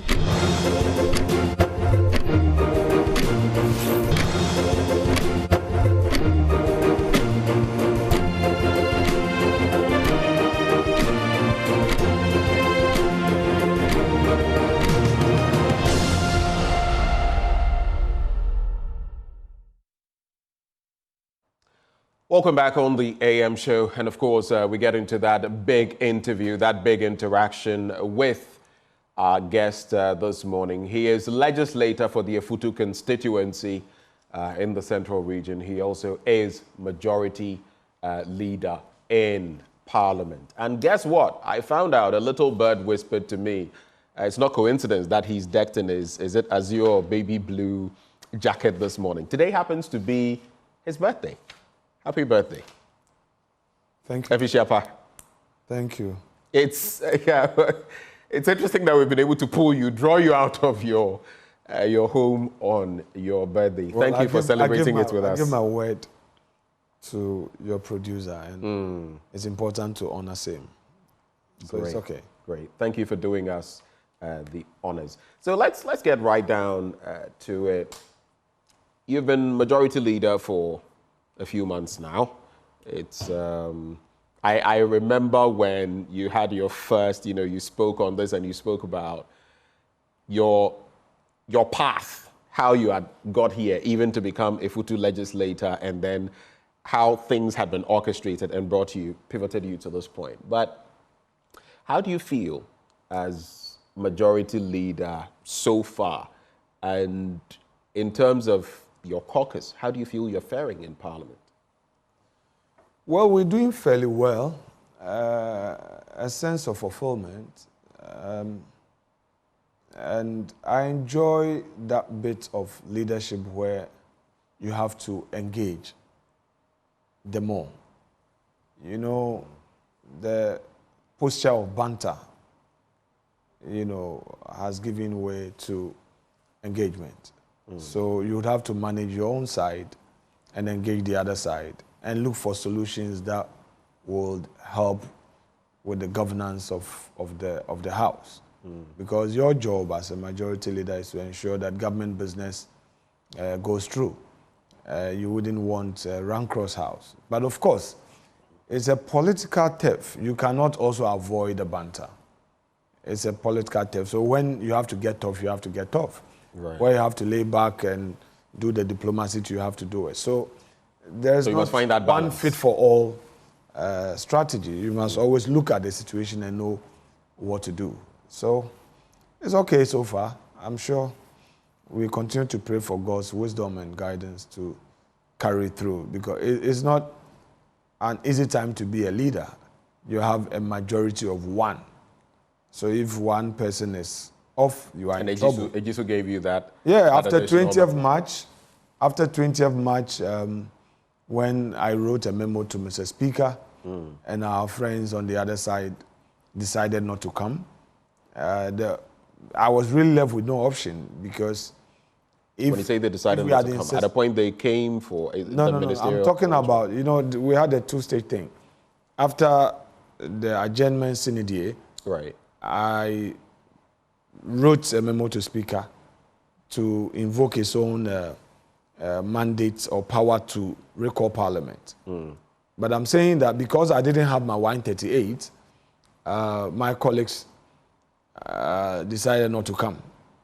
But immediately I had my 138, I could trigger Article 1123. All right? So even if they are not come, I had the numbers to take decisions. All right? So it's not an easy path, because of the numbers. Right. Yeah, that's what I mean. I mean, so there were those extraneous factors for which Parliament had to be reconvened and all of that. When is Parliament going to be fully back? Are you back? What dates do we... Well, Mr. Speaker would have to determine that, but I'm sure within... But for the parliamentary calendar... I'm sure within the first week of June, we should... First week of June. Yes, please. Right. Speaking of which, the Speaker of Parliament, the Right Honourable Alban Sumana Kingsford Bagman, I mean, you've been in Parliament throughout his tenure, and now you are majority leader. Some have said that in some instances, on matters of fairness, rulings, and all of that. How would you, if you had to describe him in one word, what word would you use? And you can go beyond that.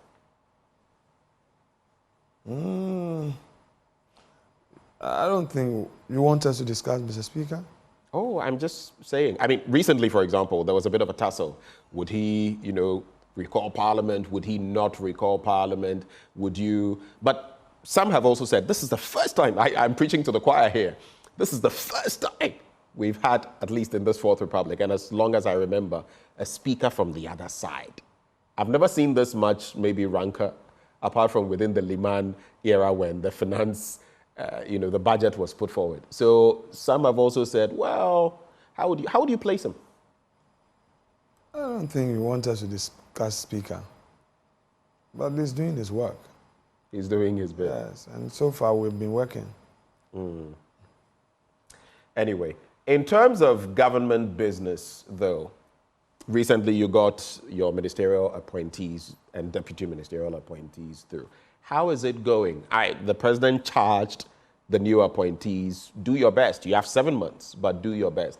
How is that going? Well, I think the confirmation delayed. And President had no choice than to rely on Article 58 to appoint them as his special representatives. And I think when we recalled, the opportunity came for them to be confirmed. But there were some surprises, because the committee report was by consensus. And by our practice, whenever the committee report is by consensus, we take it as such, and then we use a voice vote. Right. Unfortunately, on the day when the first deputy speaker was to move the motion for the adoption of the report, our colleagues said, okay, they are resigning and that they are not part of us. So we should amend the report to reflect majority decision. We could have fought that, but we felt that, look, it's an election year. They have a political decision to take, and they have taken it. If the last minute they don't want to be part of it, so be it. Are you suggesting the communication before? Because I know both sides usually have discussions before. I'm just saying that usually, even before you get on the floor, sometimes there are discussions. Are we to talk about our internal matters? Between you guys. No, I'm talking about what played out on the floor. I'm saying that they decided, for the records, that they don't want to be part of it. Yes, I get that point, but I'm just asking, was there any I'm referring to interaction before going on? I'm referring to what was out there for the public. Okay. And I'm saying that though the report had been laid earlier, and it was by consensus, they now decided not to be part of it. But of course, we had our 138, and we were okay to go. So when they walked out, we still passed them. Okay? The point here is that we could have done it much earlier. Then the Garrett project of 150 million, we had earlier approved the 300, and then we did this 150 million too. That one too, they wanted a head count. We won. They didn't have their numbers, and I found it a very poor strategy on their part, knowing that they didn't have their numbers, but still going into battle. Anyway, that's up to them. But again, we carried the day. And on the issue of the tax waiver, and that is where I think that I have a very big problem with our colleagues. You see, how so? We're talking in about this country, how much? Is it 250 million? Don't let us talk about how much. But you can't have the conversation without talking about how much is I'm saying that you don't have to talk the numbers. If you talk about the numbers, you get it wrong. You would oversimplify it and you get it wrong. Gentlemen, countries are competing for investment, all right? And they have all manner of incentives to attract people to bring capital. We are talking about post-COVID entrepreneurial decisions. Entrepreneurs would have to take decisions which country they would go to. You go to Qatar today, in their free zones, their policy on foreign direct investment, so attractive. Tax waivers, first 10 years, you are not supposed to pay your tax on profits and all. You have that space. Now, this government introduces the one district, one factory. The aim of it is to create a space for businesses to thrive. If you give that incentive, that money, that capital is invested in the business. That is why I'm saying that don't quantify that, oh, government is giving tax incentives of 300 million. Oh, that money could have been used for something else. You get it wrong. I see. When you give a businessman the space, you are allowing him to employ more. You are allowing him to expand. That is the rationale behind it. Okay, so the rationale is clear. Let me just halt you. We have the Free Zones Authority, right? May I finish the point? Let me talk about. First of all, let me finish the point first. Go ahead. Now, we bring this. We have 42 companies, and then all of a sudden, the minority will say, "No, you are granting tax waivers of so much, so we will not allow." There are factories that are at various stages of completion, that are going through frustration because the equipment are there, the law has not been passed. There's no resolution to support. In my own constituency, an Indian company has come establishing a tissue factory, the first of its kind in West Africa. And this tissue factory is going to produce the raw material base for all the tissue companies. You know the tissue companies we have in Ghana, they all import the pulp, the jumbo, then they come and cut it and all. This company is going to produce it. And they got attracted to Ghana because of the 1D, 1F. I see. They are almost 60% done. And we are in Parliament, dragging our feet. There are many other companies going through the same thing. I am feeling it because if this company is completed, they will start employing my people. The companies that are importing will not have to import. So the pressure on the city would go down. And if they have that tax incentive, they will be able to, do their phase 2 and employ more. The point I'm making here is that instead of looking at it with a myopic eye, get a bigger lens to look at it, look at the impact of that incentive, and look at the space around you. Are other countries offering similar incentives? If they do, they would go. All right. You cannot travel, GIPC, chief executive traveling, trade minister traveling, foreign minister traveling, the president traveling, going to market Ghana, only for businesses to come, and then we in Parliament, we are playing politics with it. Our colleagues in the minority know that the 1D, 1F with its tax incentive, the policy is not about giving freebies. They know. But as usual, they would want to play politics, and that is where I have a problem. Anyway, Mr. Speaker has directed that within the recess period, they should have a meeting and express all their concerns. Where they disagree with some of the numbers, they should put that out, engage the sector ministry and the sector minister, so that by the time we resume, their report will be ready. Okay, so let me come in here. I was telling you about the Free Zones Authority and some outfits already that are beneficiaries to large sums. I don't want to mention, but we know them. Some producing bananas, cultivating bananas. I'm sure you know exactly which ones I'm talking about. So many of them. And others are looking at this gargantuan sum of $250 million. And I get your point. It should be about the impact, not necessarily about how much. Some economists have looked at it and said, you are getting tranches of about how much? 600 million from the IMF, and you are giving out tax waivers to the sum of about half of that. Does that make any sense at all? But when it comes to these tax waivers, you also say that the other side is playing politics. I do recall that during their tenure, there were also issues that came up, and your side was, you lampooned them basically. Specifically. But I mean, there's a plethora of them. No, when it comes to tax waivers, it's an issue that even within their tenure has been raised. I could fish for. No, but the NDC government was a pro-tax. NDC, they are pro-tax. We came and repealed a lot of their tax laws. And you added other taxes. Few others, I must admit, until 2021. But look at the records. When we came in, we repealed and even reduced some of the taxes. All right?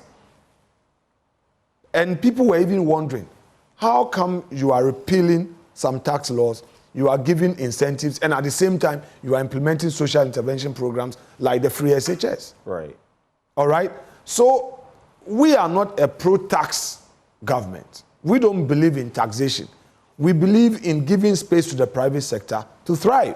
I mean, the vice president said that. When it's so necessary, you wanted to focus on production. Yes, of course, and but obviously currently you have since you go there, I mean, there are about 22 tax handles on a number of items being brought into the country. I'm sure you've followed our conversations with people from Abosuokai and others. Even if you go to a restaurant, we are the only country still holding on to the COVID-19 levy. How do you respond to that in reference to what you're saying? So, like I said, NPP would impose taxation when it's extremely essential to do so. All right? And that is exactly what we've done. We are not a pro-tax government that believes in tax them to generate revenue. We believe that give space to the private sector and let them increase production and employ more. And through that expansion, government will get the needed revenue. It's what we've been doing. During the COVID, we had free water. Government invested heavily in terms of supply or supplies for people who were very vulnerable. It's good you added that. Yes. Because it's not everybody. Even for electricity, those in that vulnerable bracket had some space. Apart from the general electricity tariff reductions that we enjoyed. And this fact must be known and must be out there, that during the NDC era, Ghanaians cried on the government to look at the electricity tariffs. Our former president was very clear that because of the high cost of production, it was impossible. In fact, he again related to the nursery training allowance and the teacher training allowance that government was being squeezed. So these were interventions that government would have to do away with, and government could not fund it. Okay, so let me... I'll finish. Let me develop my point. Let me get done. Sure. Now, on the basis of that, the NDC government made Ghanaians to pay the full cost in terms of electricity tariffs. But we came in. Various reductions were announced. Households enjoyed between 17 to 19%. Industries enjoyed tariff reductions up to 30%. Never has this ever happened, that a government announcing major electricity tariff reduction in this republic. It has never happened before. It has never happened before. And if you compare, though from 2020 and now, we have been having tariff adjustment, upward adjustment. But if you compare in percentage terms, whereas we are increasing an average of 9% per annum, in the NDC era, the 8 years that they came, if you look at the numbers, it's around 40% average. So I'm saying that things are not perfect. Right. But things are better compared to the situation we found ourselves under our friends who are now in opposition. Okay, so sometimes this is where, because if you look at the Ghanaian Publisher newspaper, it echoes what you're saying. We have outperformed the NDC. That is according to the Vice President, Dr. Baumia. But because they are competitors. Hold for me. We have an election, and they are the ones who are coming up. Before I come through with the substantives. With alternative ideas, and we need to situate the argument. I get that. In those relative terms, because you are not looking at MPP as an absolute entity. Right. It's like you talking about a referendum. If, as it were, gentlemen, we need to get the conversation right. My name is Benjamin. Ben, yes, sure. Ben, if we are talking about a referendum, yes, NPP going into the election as a one-party state, one party, saying that oh, has MPP done well? And then you rate MPP at 55% or 60% or whatever. That one is within your right. But for me, to the extent that you will be comparing the track record of MPP against NDC, or that in December, the choice would be which party can better serve you, then I'm able to say that NDC, bring your records on board. Okay. Because it is not an argument in bad faith. Right. To say that, oh, I'm comparing. Mm-hmm. I have to compare because come December 4th, 7th, or 8th, or whatever, Ghanaians would now have an option. If you don't renew the mandate of this party, you are going to give an opportunity to the NDC. I need to remind Ghanaians that the NDC could not perform. Okay, so let me just. I need to remind them before I get they had the opportunity. back they could to not. The power-related matters, and this has been a bit of a problem with our politics. We kicked the NDC out for specific reasons. I agree.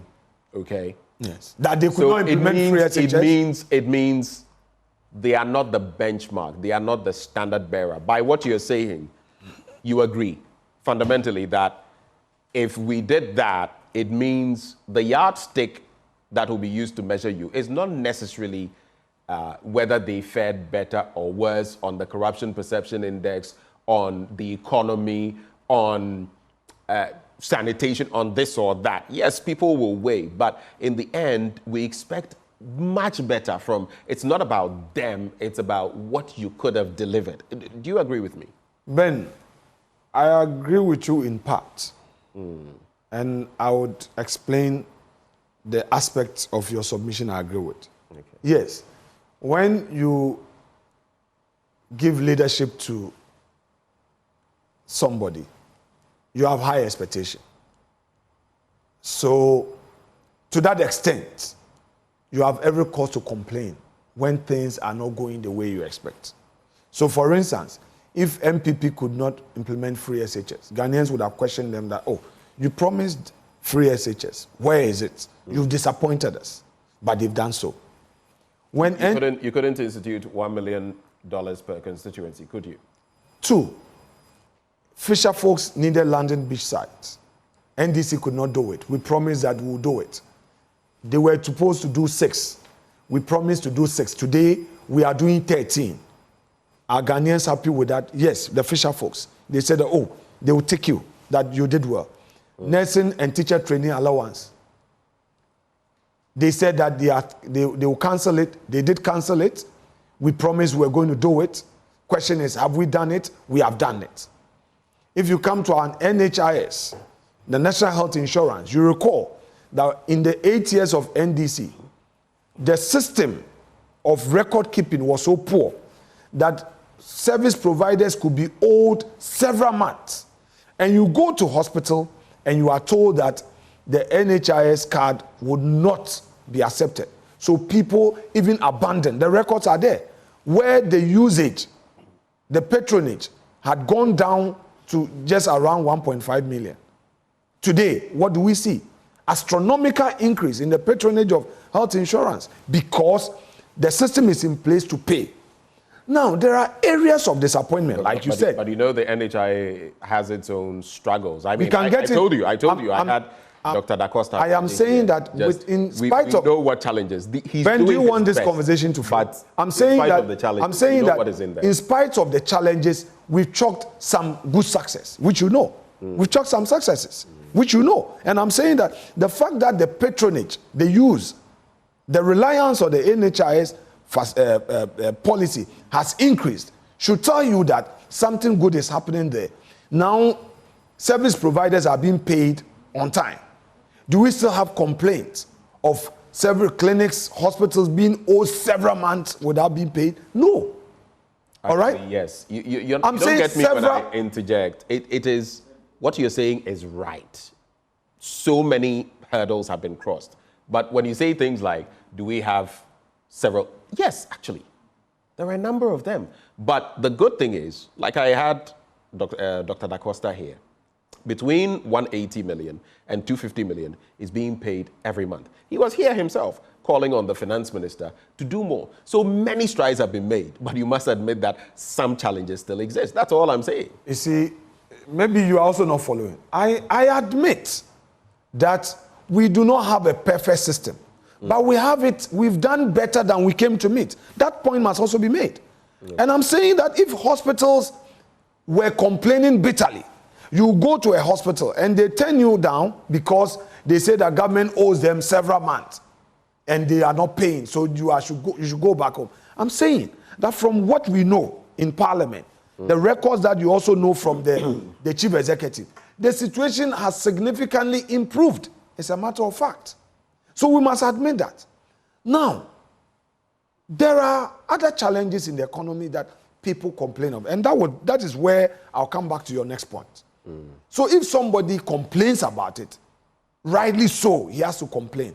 But I'm saying that to the extent that we are going into a competition, and in that competition, that yesterday's failure is the one coming up to say that, oh, you see, they could not perform, so give me the chance.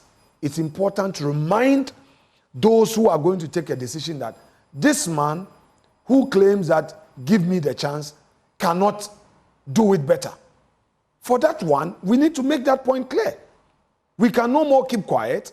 It doesn't mean that if we say so, we are saying so in bad faith. No. But it is important that you remind the decision makers that the alternative is scary. The alternative is worse. And I have some messages coming through, people saying some health service, they are mentioning specific ones haven't been paid, but because I cannot independently verify, I'll just gloss over that. But let me take you back, because we started from energy. So I don't want, you mentioned COVID and then energy came in. You do realize when you spoke about the former administration and talk about some leeway not being given at the time. I remember in the 90s where at a point the Rawlings administration had to say goodbye to subsidies because we realized it wasn't helping anybody. That's point number one.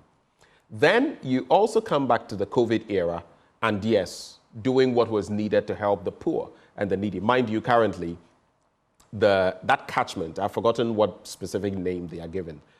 You know, those who get the least consumption, and so they are given, I've forgotten the name. LEAP. No, not LEAP. There's another term for them. Okay. You know, it has actually gone you're talking up. About, right. Okay, so now it's been widened. Exactly. The consumers, That's the second point. The third point is, out of the same COVID-19, this administration got north of 21 billion Ghana cedis. And finally, there is the COVID-19 levy, which we are paying till today. Some would say, actually, we've paid what you gave us many times over. Would you agree? Well, it depends on the data. If those people have a data to prove that, why not? I mean, but in the absence of data, it's. But I've given you a number. No. You said. Did this administration not? Ben, you said perhaps. Which one? Paid. No, you talked about the intervention, and then you also referred to the tax. Right. And you are saying that some people are arguing that perhaps they have paid more than they received. And my point is that there must be data to support that claim. In the absence of same, it's merely speculative. I would not want to get into that. I wait on their data. Then we can make the argument. Okay. Let's now talk about some other issues, thorny issues happening in Parliament, starting with the continuous rebuffing, refusal of the president to sign the anti-LGBTQ bill. In recent times, I mean, we followed the court processes, so we know the Supreme Court is also deliberating on the matter. But things came to a head recently because when at the Jubilee House, there was a meeting with the presidency and the minority. Upon the invitation of the presidency, the minority came. I hear some of these matters were spoken of, including pushing for a certain KPMG report to be released as a condition. But before we go there, when it comes to the LGBTQ as a condition bill, for what? For their cooperation in Parliament. I mean, that is what Johnson Esidu Nketia, chairman of the party, told me last Thursday. He said that on authority that the president had released the KPMG report because it had been a precondition of the NDC side in that meeting with the president and at the Jubilee House. But let me ask you, the LGBTQ bill, has it brought any friction between Parliament and the executive? Frictions or fissures that have to be mended? So, first of all, Mr. Esidu Nketia is somebody I respect so much. And to the extent that you quote him on authority on a matter that he has made pronouncement on publicly, I find a bit worrying because... From my end or his end? Because I actually... from his end. That's what I'm saying. Him to specify, and he specified. Sure. Ben, you pay attention to the foundation I'm laying. I initiated the meeting with the president. Okay. And engaged my colleague, and we had a fruitful discussion. When you say your colleague, Kaselato Forsen? Yes, Dr. Forsen. Right. And all of us were present, 10 of us, and we had a very good discussion. I don't know where this issue of precondition, I don't know. And I don't know who briefed Mr. Esidu Nketia on this. Sometimes when we twerk some of these things, we have to be very careful how we want to go about it. But the president had already initiated a process of getting this KPMG thing done, had given directives to... Really? Yes, a press statement prior to our meeting. Because prior to that meeting, every other communication I had seen, and correct me, I could be wrong, pointed to the fact that we've issued the white paper and that is it. No. Was there something else before that meeting? No. Don't say everything pointed. That's why I say what I have seen. Okay. That's why I'm saying what I had seen. So let's get it right. The president took the matter up, referred to the KPMG, same to KPMG. They did a report. Upon receipt of the report, he made it public that he has receipt of the report. He issued a press statement, wrote to GRA and directed them on certain steps to be taken. And there were demands on him to release the report from the entity that undertook the exercise, that's the Fourth Estate, the Media Foundation guys. He did not respond to them by saying that I won't release to you or that, but he referred them to the law, the act. And let's state for the records that the president is exempt to the extent that that document, it is for his decision-making to guide him, to advise him. So he stated that as a matter of record. Right. Now, he decided that, look, be that as it may, I would make the report available. And I'm saying that there was no such thing as a precondition for cooperation. Within that meeting? No, come on. The meeting of the 10. There was yes, I'm saying that's why out of respect to Mr. Esidu Nketia, I would not want to go into it. But I'm saying just to clarify, I don't think that's the point he's making. The point he's making is that when they met with the president, it was a precondition there that if you want our cooperation in Parliament there was no on some of these matters. I'm no, at the Jubilee House. Yeah, that's what I'm saying. That's what you're referring to. I was the leader of that delegation, and I'm saying that there was no such thing. There was no such thing. So it couldn't have been possible that there was some interaction on your blind side with Mr. President or Nana Santi Bedietu or the Chief of Staff. That is not possible, right? Let's leave it there. Let's leave it. Okay. So come back to LGBT thing. I don't think that the president has refused to sign. The bill is not with the presidency. So sometimes the language, how we couch it, we have to state the facts correctly. You see, there are lawyers in this house, and they should all assist us. A process was filed with some injunctive reliefs. attached there too. And that had been served on Parliament, restraining Parliament from serving the process on the presidency. It has nothing to do with the president. When the president started talking about this, do you want the facts? Do you want the fact out? No, you've situated an argument. When you have said that, when the president spoke about this to the diplomatic corps, you have said that a day before the matter was in court. You have said that the president is refusing to sign. I don't want you to mislead the public. The president is not in receipt of any bill. Let's not use the word refuse. So put it. He has not signed. He has not received. Don't say he has not signed. He has not received any bill. We do know that 3 times the clerk of parliament. No, because the court. The clerk of parliament was in breach of a court process. And the president clerk of parliament was in breach. Of course. Is that what the law says? No, you cannot serve a process when you've been served with an injunction process. They know. It is trial learning. Excuse me, they know it. So let's not get into in that material moment, you're saying that because this had happened, did Parliament have to be served? Parliament was served with a process. Parliament has appointed a solicitor who is litigating the matter in court. No, I mean in that material moment when those attempts were made, Parliament had been served already. Who made the attempt? No, I'm just asking you for clarity. You should situate your question correctly. If you are not situating the correct question correctly, you said that at the moment that it was served, has Parliament been served? Who was in receipt of the process? Parliament received the writ and the injunction application from the Supreme Court registry. Right. And Parliament was going ahead to still serve the bill on the presidency. Right.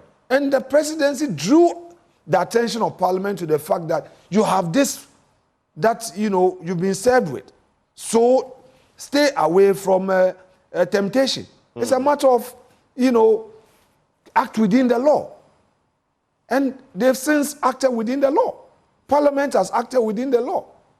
The matter was ripe for hearing. The Chief Justice decided to allow your cameras there. And all of us have been following it. Directions have been given to the lawyers.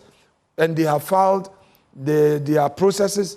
So let's wait for the full hearing of the matter. So These Dr. Amanda Odoi, Richard Sky, among others. But there's that question. I'll go back to KPMG briefly because of a point you made. Yes, please. But when it comes to LGBT, right, there's that question too that this leaves, of the calendar when it comes to the legal system and the courts and all of that.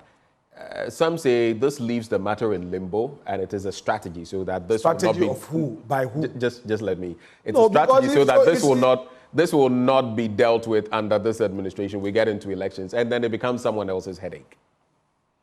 If we get into a terrain of speculation, we don't help our viewers. We don't help the public. You, as a host, putting this question across, a strategy by who? Whose strategy? Tell me. This administration's strategy. Is this administration a party to the suit?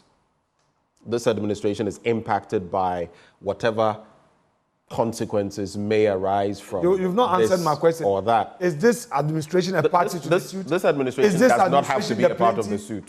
Is this administration a plaintiff? This administration does not have to be a plaintiff to have an interest. You do know that. I am wondering how you are coming up with all Afenyo Markin. It doesn't help. In law, you can be an interested party or a disinterested party.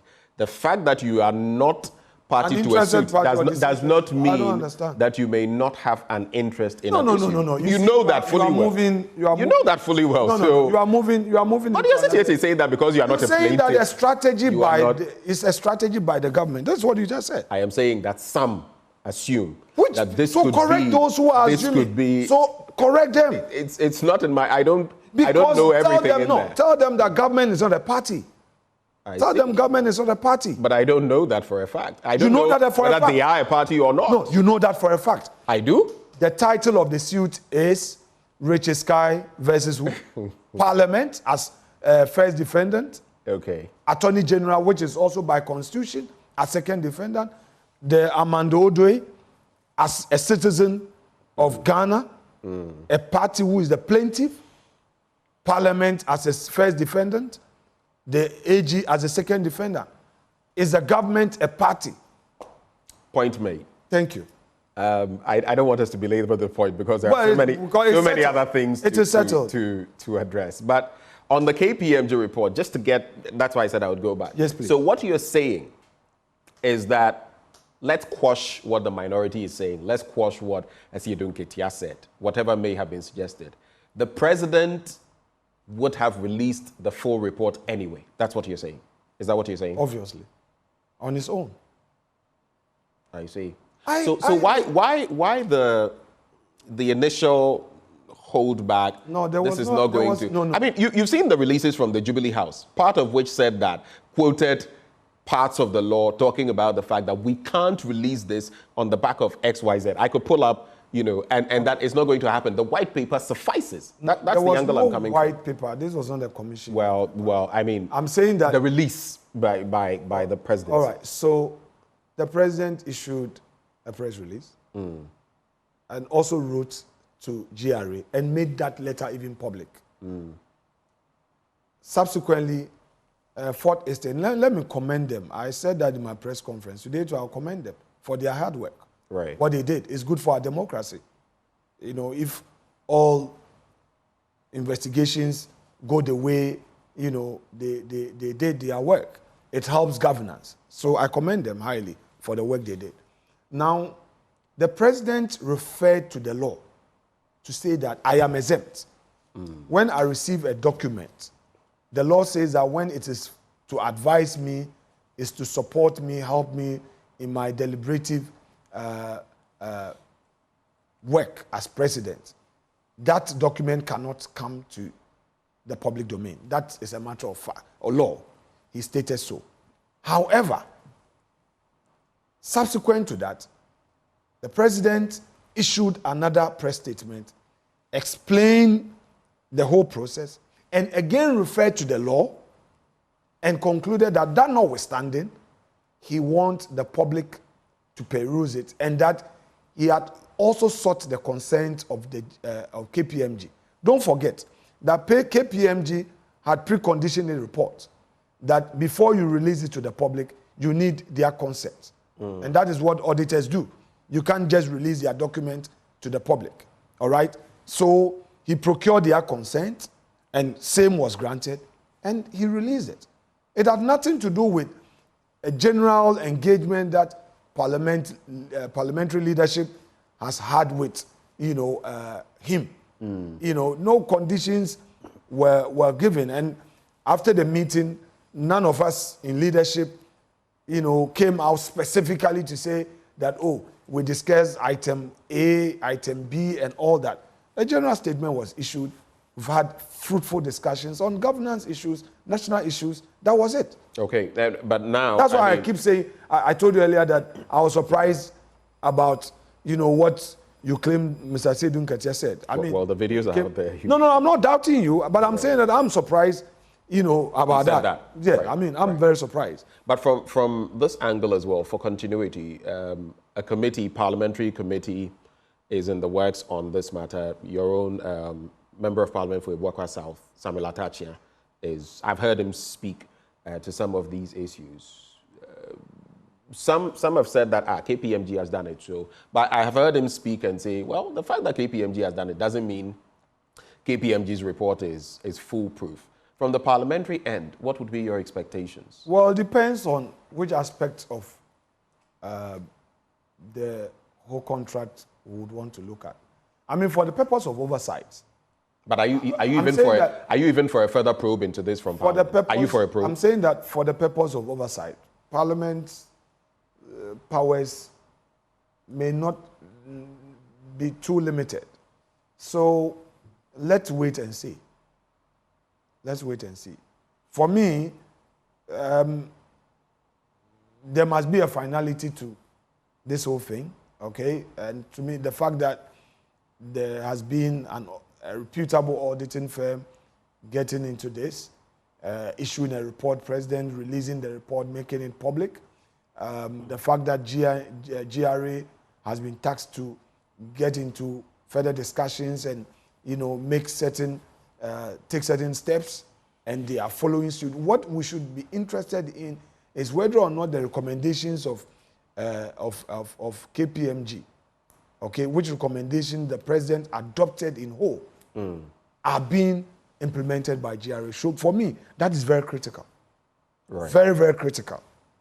Because the president did not do pick and choose. He accepted the entire report and made certain directives. So let's be interested in that one. Ensure that, the good sides are taken on board, the bad sides are also corrected.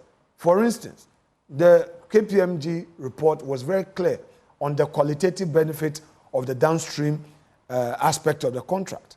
That it has really helped us. It had challenges with the upstream issues and, said certain things would have to be put in place to straighten the whole transaction up. So let us follow those ones through and ensure that there's value for money. All right.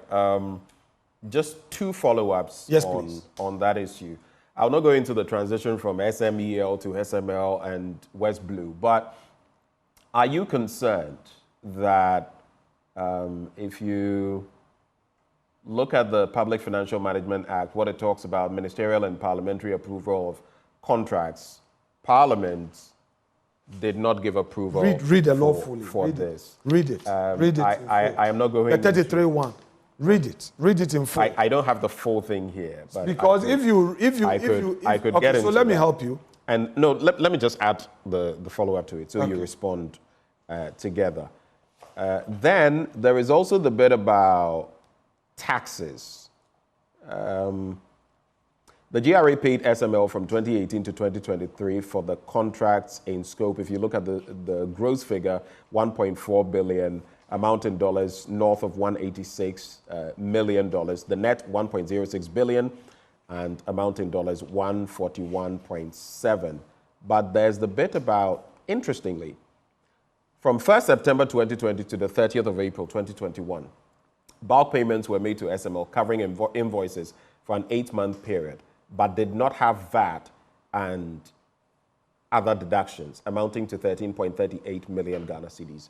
Are you worried about that? The fact that for this period, SML did not pay taxes? So for those specific matters, I think that is for GRA to respond to that.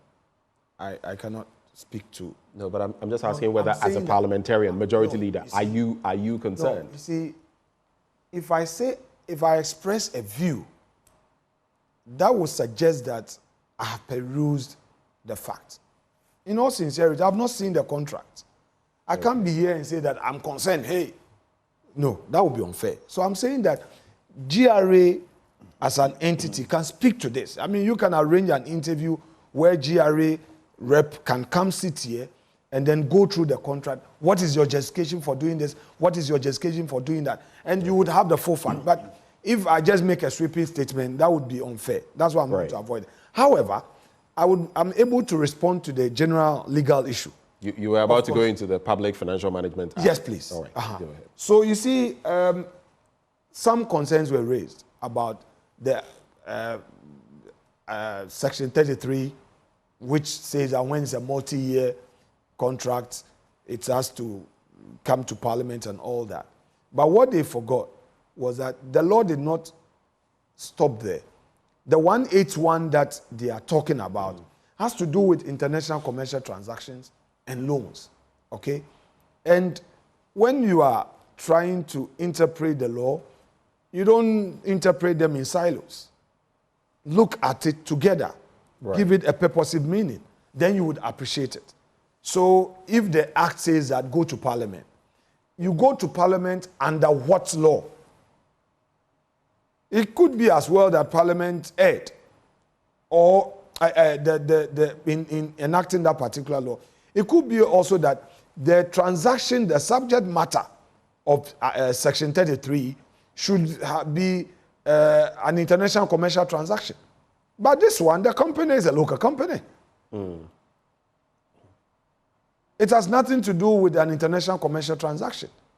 So, well, if people still disagree, this is something that we can again test in court.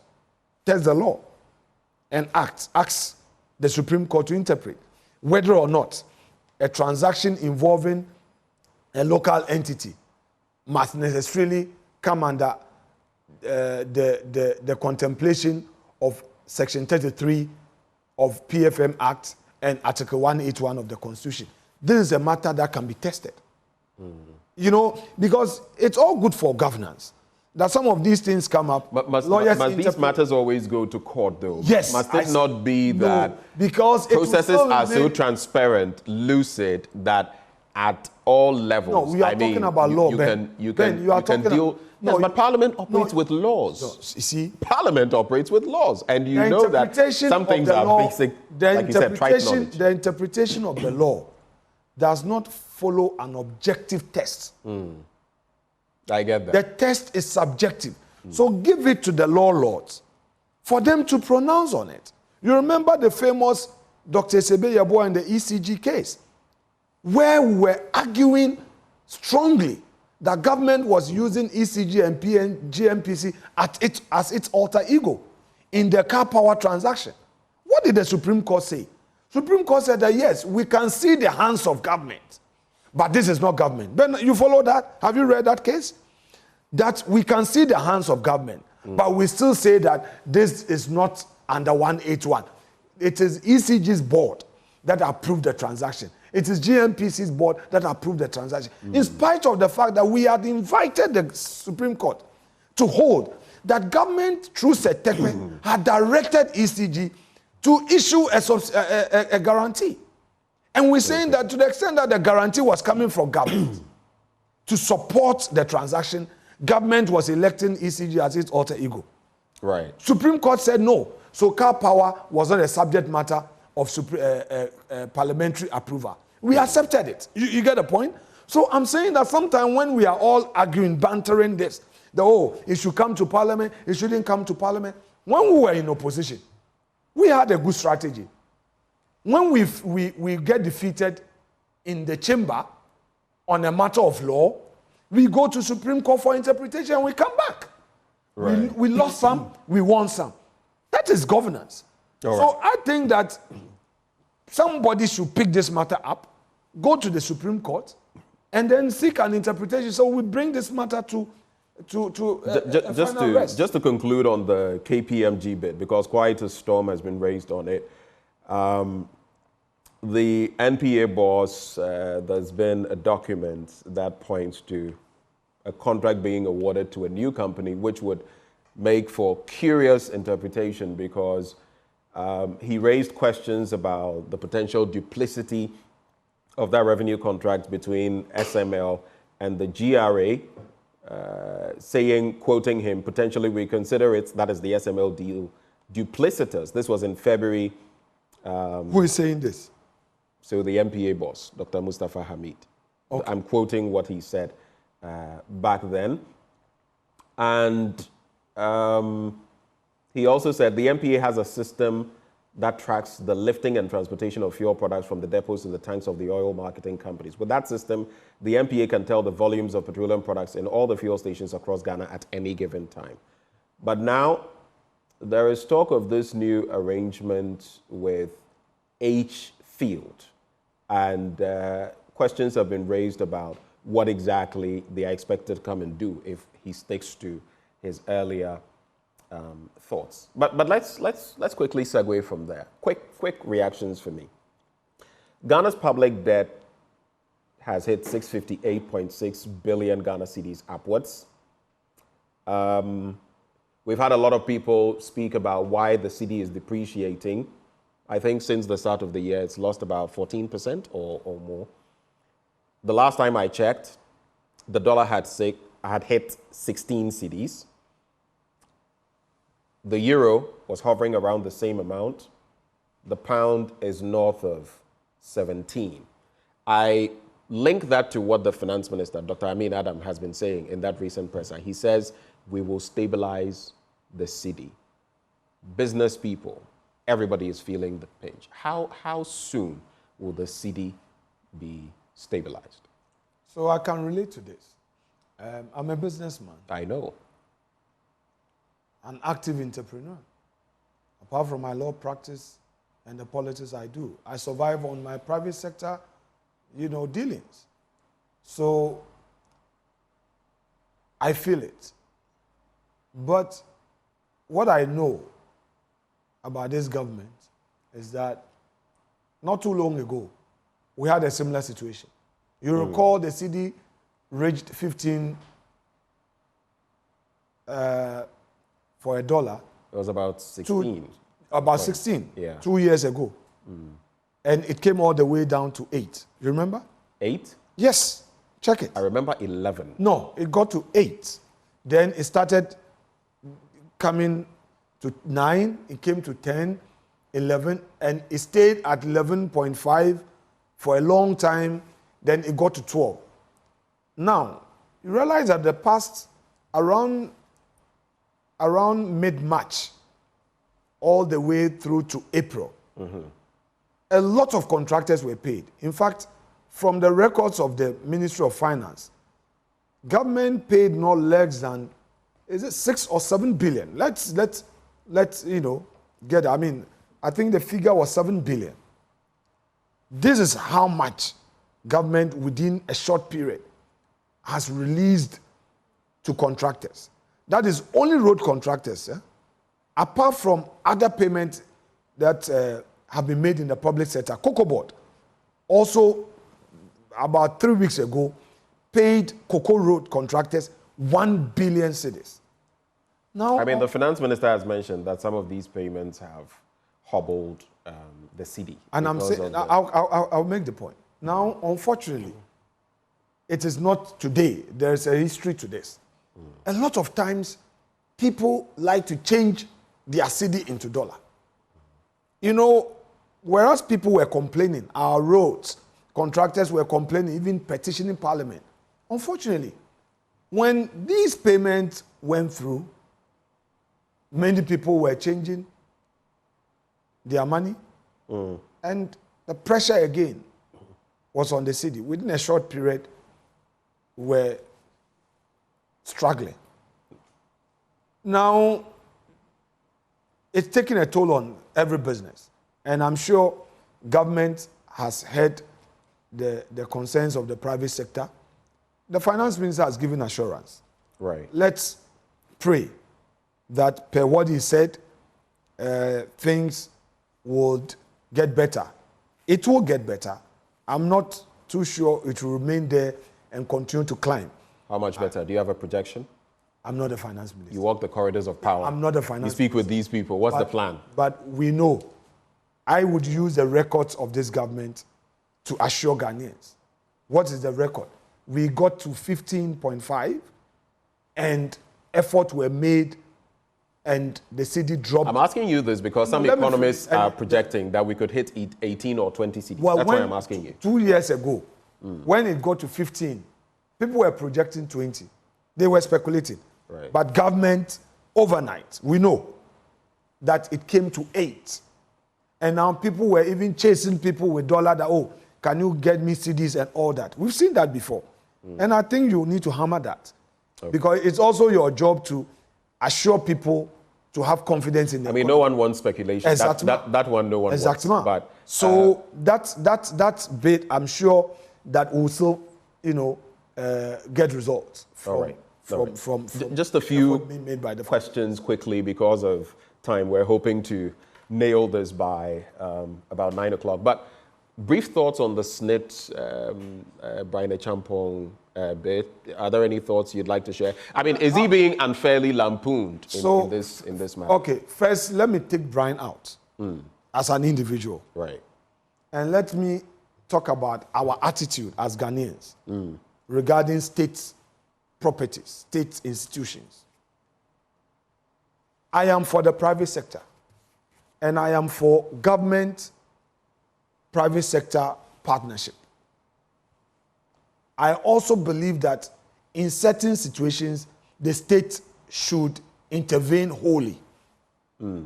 Listen, in this country, today we're talking about public debt. But we've forgotten that from Nkrumah era, all the loans we procured to invest in the private sector to create opportunities, which opportunities we abused, have resulted in the situation where we are. Gone were the days when I was doing bauxite business. When I was doing bauxite, Bejaya was my point. If I move from Awaso through Kumasi, Cape Coast, I will rest and then continue, wait for my drivers, engage them and all.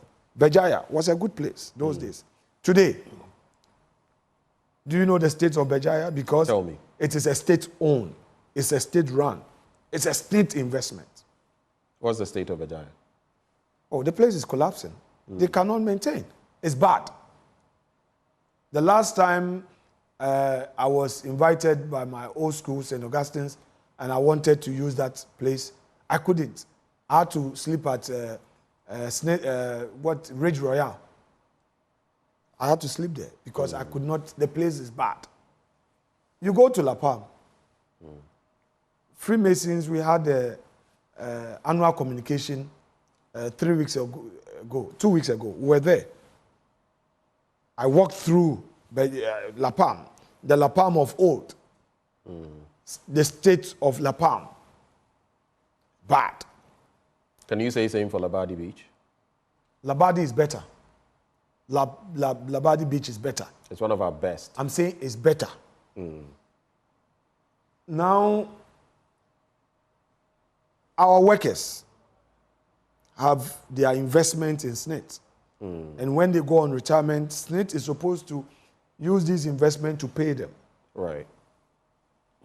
If SSNIT invests in certain project and this project fail, how would our pensioners be paid?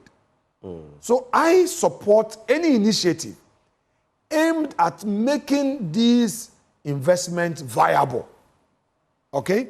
So if SSNIT gets into an agreement with an entity that, look, we want to offload, say, 20% of our shares we have in this, or we want to get into a management contract with you to manage this and let's do profit sharing, it serves the best interest of the Ghanaian worker who has contributed to the SSNIT. Okay, so I get where you're going. But in terms of the optics, so some say that, but he's politically aligned. So let me, just because of time, that's why I'm pushing yes. But we need to explain the fact that if we don't have the time, don't let us get in there at all. You go ahead. So if an entity, we know that Brian has an interest in a hotel. He's a hotelier. Right. He's a hotelier. He has an interest in there. Whether he has 10% shares, 100% shares, or what have you. It is an entity. He has an expertise in that field. So the question is, what agreement does that entity, which entity has an interest in, have with SSNIT? For me, you as a journalist should call for those documents. What are the terms? You see, we shouldn't create the impression that, oh, the man is we have actually done that. We've seen a few things. Then I expect SSNIT should be proactive. Through with some semblance. Then let's make this appeal to SSNIT. SSNIT, come out, make the document available, speak to it. I mean, they cannot be dodgy. They cannot, be. SSNIT must be clear. This is not a political matter. I cannot come and speak to it politically, condemn it or commend it. SSNIT must come out and even not only this decision, look at all their investments that are failing and explain to the public. I'm sure that TUC and other labor unions, if these things are explained and they understand, they will take away the Brian Champion as a person and understand that, let's not look at the form, look at the substance. So you think it's a lack of understanding that is making the TUC and others speak the way they are?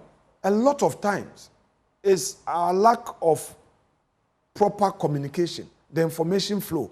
I will blame SSNIT. I will not blame TUC. I will not blame the labor unions. I will not blame my brother Ablakwa for what is his intended petition and all that. I will blame SSNIT. Because SSNIT should know that it's a public institution. It's an investment hub. It's a custodian of people's monies. So when you are dealing with public funds, how you deal with people's money, you should be proactive in communication. Okay. So I am again saying that SSNIT should come out. All the entities that they have problems with, their own investment that are failing, their remedial steps, what they intend doing to redeem people's investment, to bring them back to their feet. They should come out. They have a public affairs department. All right. They should discuss it publicly so and explain what went into this. It will help. All right. So that we don't do political I have 2 minutes to get off. Okay. My producer is whispering into my ear. But let me just do this. I'll throw some issues at you. Respond to those that you will. Your opposite number, Dr. Kasielato Forson. The ambulance issue, the Jakpa issue, and the AG bid. You're a lawyer. What is your take on that? And then I'll put the others together. Running mate for the MPP, and Johnson Esiedu Nketia saying that the NDC, if elections had been held last Thursday when I spoke to him, they would secure, per their data, their surveys, 52%. You can choose which ones to react to, and then we're out of here. Running mate for the MPP, when is it coming? The Jakpa issue, AG, and then 52% for the NDC. So we have 2 minutes. So generally, there is this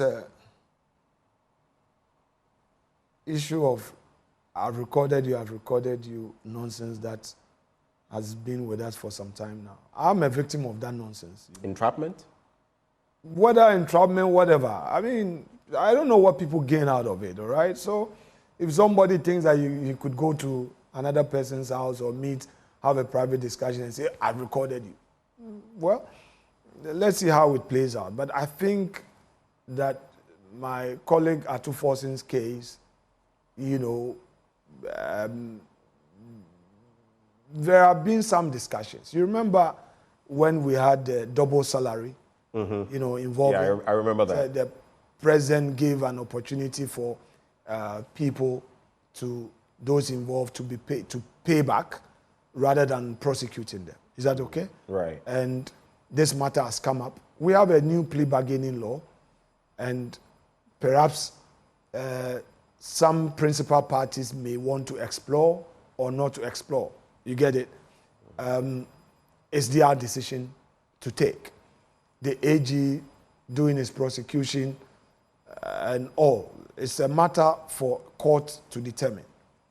Now, the issue of running mate by the MPP, it is a matter for the flag bearer. As to when he does it, is his own decision. Natoshi, Brian Echampo. I am happy. Dr. Educhum. I am happy. Napo, which one is it going to be? I am happy that MPP has demonstrated diversity, inclusiveness. Okay. Gone were the days that people will say that MPP don't, as a party, doesn't give opportunity to minority tribes. Today, we have a Mamprisi man, a Muslim, from, you know, as a flag bearer. Today, you have an Anlo man as majority leader. Maybe some years, a few years back, somebody will say, oh, an Anlo man cannot be a majority leader in MPP. But here I am. I'm an Anlo man, an MPP, majority leader. It gives assurance to Ghanaians that this is a party for Ghanaians. This is a party that embraces diversity, inclusiveness. If you can rise by merit, you will be given the opportunity. Work hard, and you get the opportunity. It is not a majoritarian party that you must be of a tribe, a particular tribe to rise. So that is the first major step we have taken as a party. Now, in considering a running mate, the flag bearer is now going round. Bear in mind that we've had a leader for 16 years plus. You have about 7 months. Now, I'm saying that we've had a leader for 16 years. Nana Akufo-Addo has been our leader for 16 years plus. This is the first time that we are getting a new leader. He is now going around selling himself. He is now going around letting people know that I am Bawumia, I have taken over. We should give him that first space to do that. Now, when he's done, anybody he chooses as a running mate, the party will rally behind that person. Is it Dr. Bawumia choosing or the party choosing? Well, he would choose and then get he would choose. And in that choice would have to be confirmed. Okay. So it is his choice. All right. NDC 52%. We have to go. NDC 52%. What is NDC 52%? I just told you, Johnson Asiedu Nketia said, if elections had been held last Thursday, the NDC would secure nothing less than 52%. You know, they went to the Supreme Court in the 2020 election, claiming that they won. And then when they were asked for their pin sheet, the record, they said they had none, yet they were accusing the EC. Later in their internal election, you remember the confession from Mr. Asiedu Nketia that the party did not have its record. And that is why, to save the party from embarrassment, he refused to provide record because they didn't have it. And they had gone to Mr. Tachuchi Kata, and he asked them that, where are your pink sheets? So, you see, when the NDC is speaking, listen to them with a pinch of salt. They always double speak. In 2020, they were all over that they had won the 2020 elections. Okay. And they went to court attacking the EC. In their internal elections, the truth came out from no less a person than the same General Mosquito, who said that, look, he couldn't go public. And somebody recorded him, and then they played it. That he himself saying that when they were going to court, they did not have evidence, meaning that they knew they lost. So all I'm saying that they shouldn't prepare the minds of their full soldiers falsely, and when Dr. Bawumia defeat them, they go attacking EC. They've done it before in 2020, and it came from his own man confession of General Mosquito. I only pray that they would go by the rules of the game. Right. Let us go compete. Okay. All right. I'm happy about the campaign. Let's avoid name calling, attacks. Let's focus on the issues. What is Dr. Bawumia saying? He is talking about a new chapter, anchoring his vision on digitalization, telling Ghanaians what he wants to do, his own vision. So far, we've heard nothing from former President Mahama. They've said nothing yet. Not heard of the 24-hour economy. You've not heard what he has said about infrastructure and all that. But we don't have the time. Judge a man by his track record. Right. We don't have the time. Here's what I'm going to do. I'm going to come looking for you again, if you agree. We'll talk about other matters, crucially, the Electoral Commission. Very well. All right. So I believe it's a gentleman's agreement. Oh, well, I will make myself available. This platform, somewhere 2013, as a young legislator, gave me the opportunity to be here. And that is why I decided that I will be here on this great day of my birthday. I came here for a good reason. Mama V, she's still around. Yes. I mean, if a media house gives you an opportunity to learn, when you get to a point in life, you also honor that media house. I'm not going to office today. I was not to step out, but I said, look, we're very grateful. So I'm here for a good reason. Right. And I would always come back. You know, I know what multimedia has done for my political career. Giving the space to engage is sufficient enough to say. And we're glad I appreciate we're also grateful to you because on your birthday, most people would, like you said, we're privileged. We are grateful that you took the time to have breakfast with us this morning. Happy birthday once more. Alexander Afenyo Markin is the Efutu legislator, but he's not just that. He is the majority leader in Parliament. He joined us for this expansive conversation. But stay. When we return after the break, the world marks Menstrual Hygiene Day tomorrow. Things aren't looking good for some girls in the southern, northern, and coastal areas of Ghana, as they have had to give themselves up for sex just so they can buy sanitary pads. No one wants that. That's bad news. Now, we're going to be dealing with this issue, looking into it, why we are here, and what we can do to stem the tide of same. That conversation comes up next with Sweetie Abochi. You want to stay for that.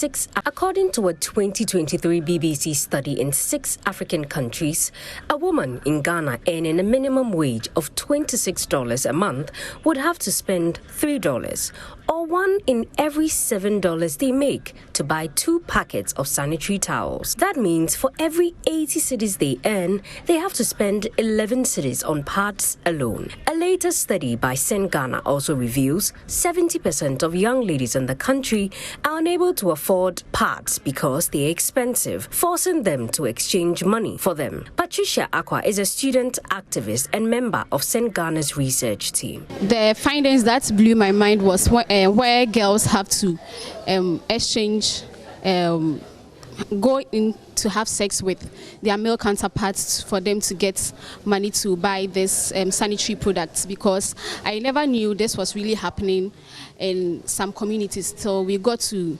the grounds and then realized that, oh, so this is really happening in some communities where other people can easily afford, not everyone, but then other people have to put their lives at risk by having sex, where they are exposed to a whole lot of risks like STIs and then UTIs. But then because they have to use the pad, they have no option than go in for the sex and then get the money.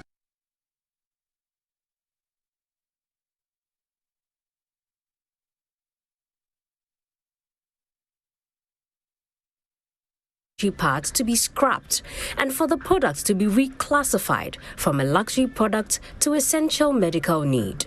Also, that government in collaboration with GES should intervene by providing sanitary pads in schools. Our recommendations are very simple and straightforward. If disposable sanitary pads are expensive and it is caused by taxes imposed on them, scrap off the taxes. Because when you do that, it will help reduce the prices for them. And welcome back to the conversations on the AM show. Now let's talk about this crucial subject about girls who have to trade sex to buy sanitary pads. Now, about 1.8 billion people across the country, the world, that is women, menstruate each month. But there's been some challenges, particularly here in Ghana. Some of these girls, thousands of these girls, face challenges affording sanitary pads, mostly in the southern, northern, and coastal areas of Ghana, as we have seen in that report that was just showed to you. But let's get into the conversation and understand what the gaps are in our approach to dealing with this issue and what we can do about it. I've been joined in the studio by Madam Anna Nabere, who is project manager of She Leads under the Plan Ghana International, and Mr. Holali Delechu, the alumni president and the convener of the petition that was presented to the government in 2020 to remove taxes on sanitary pads. Later on in the conversation, I'll also be joined by Dr. Otiko Efisa Jaba, the executive director and founder of Henry Jaba Memorial Foundation, and the former Minister of Gender, Children and Social Protection. Look, let's get into the conversation. Ladies and gentlemen, welcome to the studio. Thank you. Thank you very much. First of all, you are the forefront of, leading the charge of either reduction of cost of sanitary pads or scrapping taxes completely, or even ensuring that women and girls across the country understand what menstrual hygiene is. Tomorrow we mark another menstrual hygiene day celebrated. That will be the 10th anniversary. I cannot say that we've not reached some milestone. I mean, even here in Ghana, last year in November, we saw in the Kunimdie budget that the taxes on locally manufactured sanitary pads have been scrapped. So there are some things that are happening that are good, but there are still some challenges. So let's start by asking, what are some of the significant milestones that we've achieved before we get into the gaps that is causing these challenges? I'll start with you, Holali. Thank you very much. Just like you mentioned, in the budget that was read last year, the finance minister mentioned that the government was going to take care of that particular, covering of the taxes on locally produced sanitary products, which is the biggest milestone we've covered so far since this conversation, began in 2017. And, for us as NGOs or, social advocates, right, we believe that a lot more could have been done. But if the government has taken this step further, it's a plus. And also the education has gone wide. I'm sure you'll be asking why a gentleman like myself is part of this conversation. It's all because we have come to realize that our society needs everybody on board. And so you find more and more men like myself now part of the conversation and pushing for a change. Okay. Yeah. Holali, how do you feel about all of this, about girls having to trade sex for sanitary pads? What are your initial thoughts? You said Anna, sorry. My bad, yeah. Yeah, it's a serious issue. It's not just about the research that I have listened to here, but it is something that I know. Okay. Through the work that we've been doing and through one of our local implementing partners, they did some interview with some rural girls. And it came out that they do it. They sell themselves. They exchange sex for sanitary pads. And why are they doing all these things? Because they cannot afford. Sanitary pads are so expensive. Some of them, even how to get the required meal for the day is quite challenging. So for them to have money to buy sanitary pad is something that most girls in rural areas do not have, especially girls with disabilities. And they are the most vulnerable, and they find themselves in situations like this. So what is happening is the reality. What we are saying and what the research report is saying is real, is true. It's happening. Let me bring in the former Minister for Gender and Children and Social Protection into the conversation. Dr. Tiko Jaba, thanks for joining the conversation. Now, from where you sit as a former Minister of Gender, Children and Social Protection, and this issue that is coming up, I believe it's not just coming up. There's been lots of years dedicated to this, and tomorrow we celebrate 10 years anniversary of marking International Menstrual Hygiene Day. What is your reading on this situation as pertaining to girls having to trade sex for sanitary pads? Thank you very much. And I would like to say good morning to your viewers and my co-panelists. It's a very deplorable situation, not just as a former minister, but as a woman, and also as a mother of 2 daughters. I find it unacceptable that to date, after so many years of independence and having women at the forefront of discussions, celebrating not only the International Women's Day, but the Girl Child's Day. We are still here talking about girls selling themselves for sanitary towels. It's unacceptable, totally unacceptable for a beautiful country like Ghana. So I condemn it. And I feel strongly that parents must sit up. We have responsibilities to our children, and we need to help them to understand their femininity and how menstruation and the hygiene and all the things that go with it, and also to support them to buy the towels and what have you. Apart from that, you can also have the schools educating the children. And of course, government coming in to ensure that they remove the taxes, especially for people who produce them in Ghana, the sanitary towels. When we talk about one district, one factory, why can't we even have one sanitary towel production company in maybe the northern zone, the southern sector, and the middle belt? It's possible. I don't know why we are taking so long about these things. It looks like anything that has to do with women, we tend to relegate it to the background. But we are saying that we have had enough, and this issue must be addressed now. Not next year, but this year. Even in celebration of tomorrow's day, the government can come out from the magnanimity of their hearts and tell the people of Ghana that, look, our girls are so important to us that we are waiving the taxes and we are going to begin these factories in Ghana. And that will be a step in the right direction. Okay. Dr. Tiko, I'm curious, did any of these issues come up during your time as a gender minister? And why do you think the areas that we are experiencing these things are the coastal, northern, southern areas? What do you think explains the reason for this? And what specifically are we missing? First, did these issues come up in your time? And what are we missing? Thank you. When I was a minister, I went around the country. And in the northern region, when I met the chiefs, they were very, very, very particular about child prostitution amongst the girl children. It was not just to do with menstrual hygiene, but to do with prostitution in general for children as young as 10, 12, who were becoming breadwinners from prostitution. And we decided that we would bring it to the forefront of discussions. It appears we lost Dr. Otiku, but let me bring in now Madam Richlove Amamu, who is the Central Regional Director for Gender.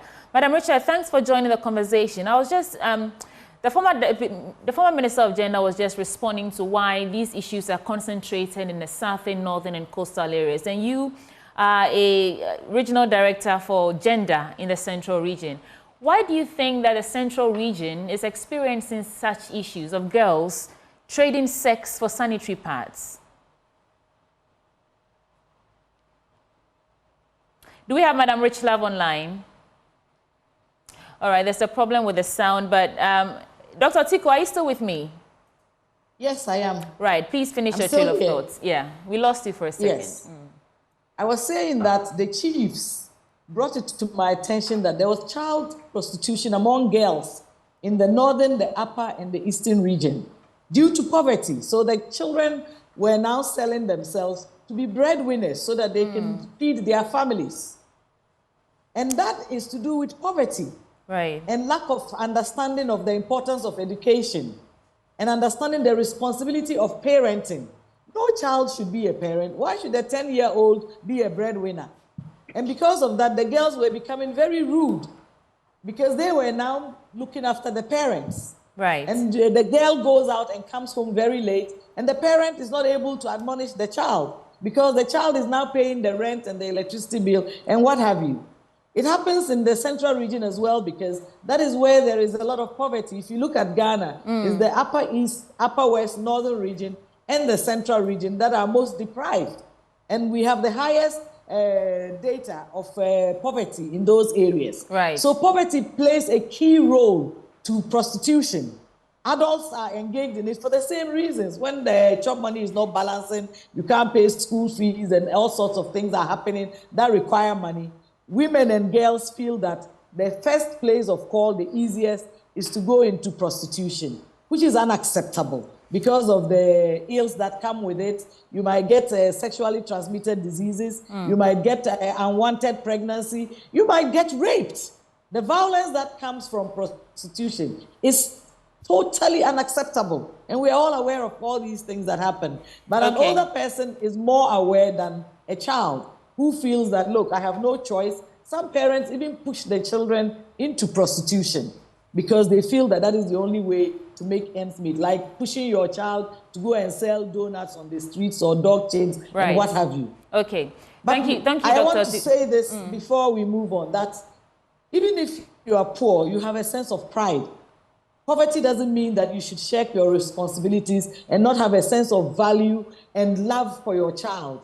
Hunger must give us a certain sense of responsibility, that it is the adults and the parents who must provide for the children and not for a child to go into extremes like child prostitution. Right. Thank you so much. Now, let me bring back Madam Richlove Amamu, who is the Regional Director for Gender in the Central Region. Madam Richlove, so Dr. Otiku was just saying that poverty is the #1 reason why these girls are trading sex for sanitary pads. But from where you sit, what specific policies or legislative actions are needed to create this period-friendly environment for girls, particularly in the southern and coastal areas who are, you know, facing these challenges? Madam Richlove, please unmute.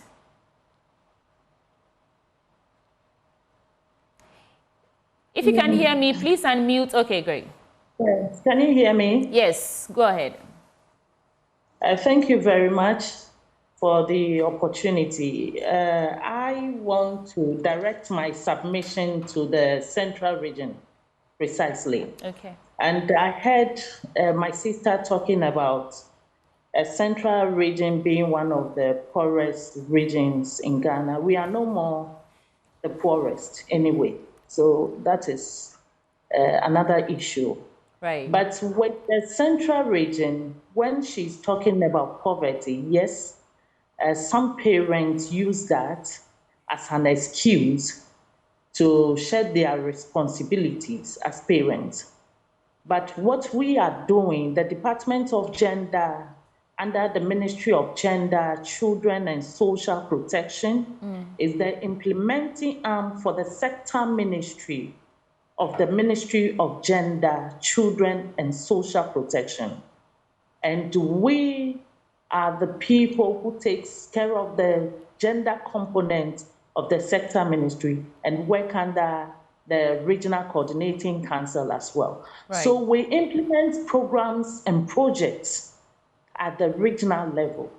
So when it comes to poverty, yes, we know it is something that everyone talks about, and everybody doing something that is not good, used as an excuse. But in the central region, what we are doing, I'm sure the conversation is related to Menstrual Hygiene Day, right? Yes. Good. So what we are doing is to create awareness. Madam Amu, how are you doing this? You also mentioned that you've been implementing some projects and programs. What are some of these programs and projects, and what specifically are you doing to curb this situation or to nip it in the bud? Thank you very much. We work with the legal framework, and we use the Children's Act 560/1998 to educate parents of their responsibilities.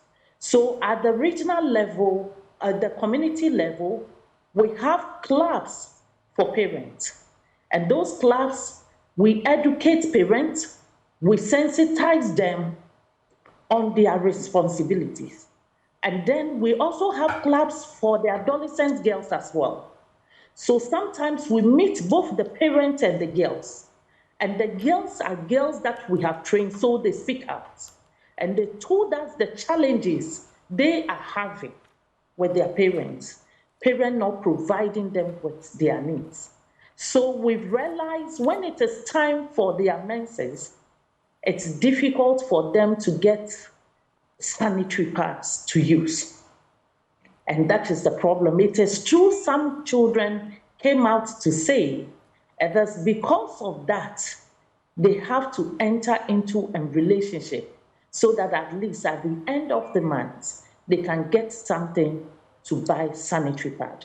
So so throughout our activities, when we meet the adolescent girls, we give them sanitary pads and also educate them on the traditional method.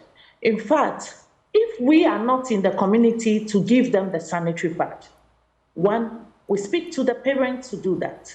And if the parents can't afford, genuinely, some parents can't afford, fine, what we do is we also take them through the traditional method, how to use it without any challenge. So in 2022, Menstrual Hygiene Day, the Central Regional Minister, Honorable Mrs. Justina Marigold Essen, partnered the Department of Gender, and she gave out 7,000 sanitary pads. She shared it, and we went around the district. We visited about 4 districts. All right. And yes, in 2023, she did the same thing, but unfortunately, I lost my daughter, so I couldn't join the campaign. Madam Richlove, my question to you is, I guess I'm asking is, do you think what you're doing is enough? Because the problem persists. You're listing all these nice programs and projects and these regional initiatives, coaching parents and all that. Do you think that's enough? Or do you think it's working? Because according to the data, Central Region tops the number of the areas that we are finding these issues of girls trading sex for sanitary pads. If it's not enough, what can we do going forward? And please keep it short for me. We're racing against time. Yes, okay. But my sister, the other funny thing is, the NGOs comes to the region, collect data, without even sharing it with the government machinery working in the region. We don't even know what they come here to do. So you have this data, you should have worked through the ministry, the Department of Gender. Do you understand? So that RCC know what you are doing in the region. Now you collected the data is out. But as we are here, RCC doesn't know what they came to do in the region. That is why we said we can't do it alone. On the 15th May, we brought all the NGOs operating in the region together. We met them at the banquet hall. And we want to strengthen collaboration with them so that we can join hands together and try to control the situation. So when you come to the region to do that, we must be aware of what you are doing so that we can also support we do with them. Point made. The other thing I want to, my sister, the other thing I want to add to it, you asked if it is working. The only way this thing can work is to let parents know the position of the law when it comes to parental responsibility. That it's a criminal offense if you don't take care of your children. And then if parents start being responsible, I think we can also control the situation. All right. Thank you so much, Madam Richlava Mamu, the Central Regional Director for Gender, for joining the conversation. Now, let me come back to the studio. Anna, I'll give you time to respond to some of the because I saw you smiling and shaking your head. Time to respond to this. But I know Plan Ghana had been leading the charge in 2022 or so for reusable sanitary pads. So going forward, do you think that that's a solution? Because it's becoming popular. Anna, what are your thoughts? Yeah, thank you very much for the question.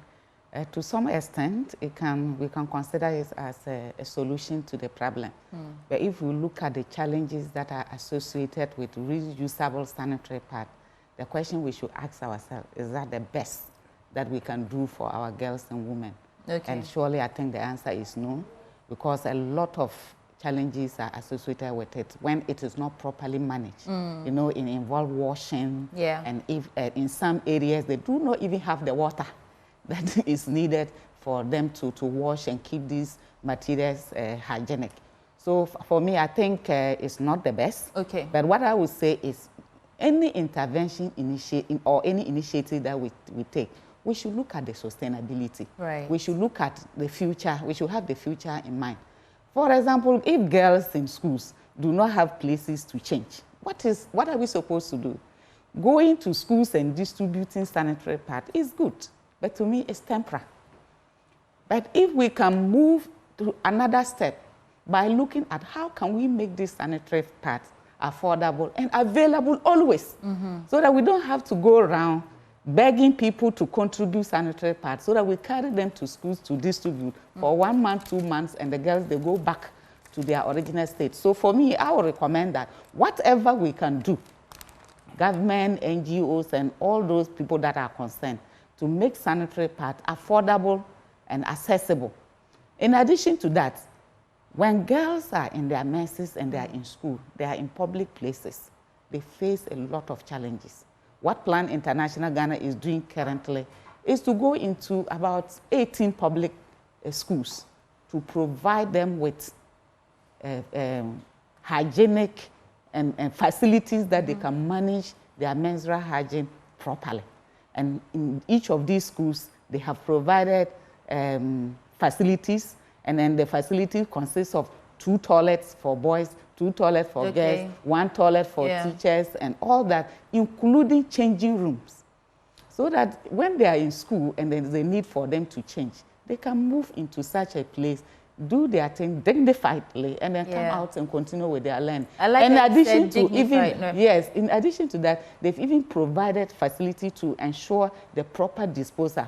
You know, when we are talking about the disposable sanitary pad, we have to be looking at the environmental challenges and risks. And Plan Ghana, we are taking steps to ensure that any facility that we provide, that will ensure the proper management with the menstrual cycle or menstruation goes with environmental management practices. Thank you. Right, and I like that you said dignity, because this is not just about an equality issue, it's just about human dignity. But I mean, although this survey that's brought up all of this, it's not from Plan Ghana, it's from Send Ghana. You're also an NGO. I would like you to respond to that assertion that the regional director made concerning NGOs coming into the various communities to conduct surveys, but not sharing the details of the report with them so that they can see if they can fix the situation at the, you know, the grassroots rather than making the issue public, and then it becomes a whole issue that is just news and nothing is really happening about it. What are your thoughts on that? So for me, what she's saying, I cannot say what she has said is not true or is true. But what I know concerning Plan International, we cannot go into a community or a district to conduct a research, to conduct a program like this without involving the government agencies. So if there are NGOs that are doing that, we should condemn it. We should say that they are not following the right processes and it will not be helpful to the nation. Because like she said, we need a collaboration. We need to work together. So if they have the money to go into the region or the district to do research, they should work with the government agencies. After all, NGO comes and go, but the government agencies will continue to be there to work. So if there is any information, that information should be made open or known to the government agencies so that they can pick it up and implement. NGOs are not the people who are supposed to provide everything. It's a collaboration and we can support. But the duty bearer, the government, the district assembly, they are the duty bearers, and they are the one we should hold responsible. So if there is any way we can support them to have the information and provide what is needed, it's very important. So to some extent, I agree with her that if there are NGOs that are doing that, we should condemn it. Okay, I'm coming to you, Holali, for my final question. Tomorrow is, you know, set aside to celebrate Menstrual Hygiene Day, to, you know, shed lights, create awareness, correct misconceptions, myths, and all that. So my question to you is, what role where do boys and men come in the fight for dignity when it comes to menstrual hygiene? Okay, so quickly, before I respond to this, the question you asked the Central Regional Director, few of the things that can be done, which the government has already started doing, is the tax reliefs, and then probably the distribution programs that is being implemented in Kenya, Botswana, South Africa, and Uganda. If Ghana can take that up, like my big sister said, is this sustainable? It's about availability and affordability. Affordability. This morning, before I came here, I passed by the pharmacy just to check the price, and I got one. And a sanitary, the least you would get on the market is 10 Ghana cedis. That's the least. A lot of these young girls, when we go on the field, can't afford 10 Ghana cedis. And talking about family responsibility, most of the parents do not even have it. The economic empowerment is very little. And so where would they get it from before they will be able to afford this? Now, coming to what boys and men can do. Like I said, the narrative has changed. Because they're sleeping with you. I mean, the girls are sleeping with boys. That's a general statement. You know what I mean? Yes, I know what you mean. So what can boys and girls do? Like I said, we've been a voice championing the cause for equity for a very long time. And so I can only say that we can join hands more and more, especially people in places of authority. I was so glad when I saw one of the parliamentarians during the budget reading standing up and to add his voice to this particular, you know, proposed policy. And I was really excited because it's been long overdue. We don't really get men doing that. So for boys in schools, interestingly, we're in a school in Pung somewhere, and the teachers were shy to address menstrual hygiene concerns. Even female teachers, they left their classroom when we were doing this because they didn't have that conversation. They couldn't have those conversations with their girls. And so for men and boys, I think, starting from here and everywhere else, we should be able to stand up and say that, look, this is not something to shy away from. It is just blood that is coming out because it's not been used. And so we can't say that we are shying away from them. And let's continue to engage the government and propose for changes that will help. Like we said, this particular menstrual hygiene period is a free, period-friendly world for girls. And so we should be able to create a period-friendly world for girls as men and boys. I want to go back to Dr. Tiko, but you have something. Yes, I just want to add something quickly. You see, menstruation is seen as girls and men, women and girls issue. So they should be concerned about it and they should be talking about it. So if we are able to get boys and men into the whole show, it will bring another perspective. It will help people to appreciate that it's not just for women, but it benefits the entire society.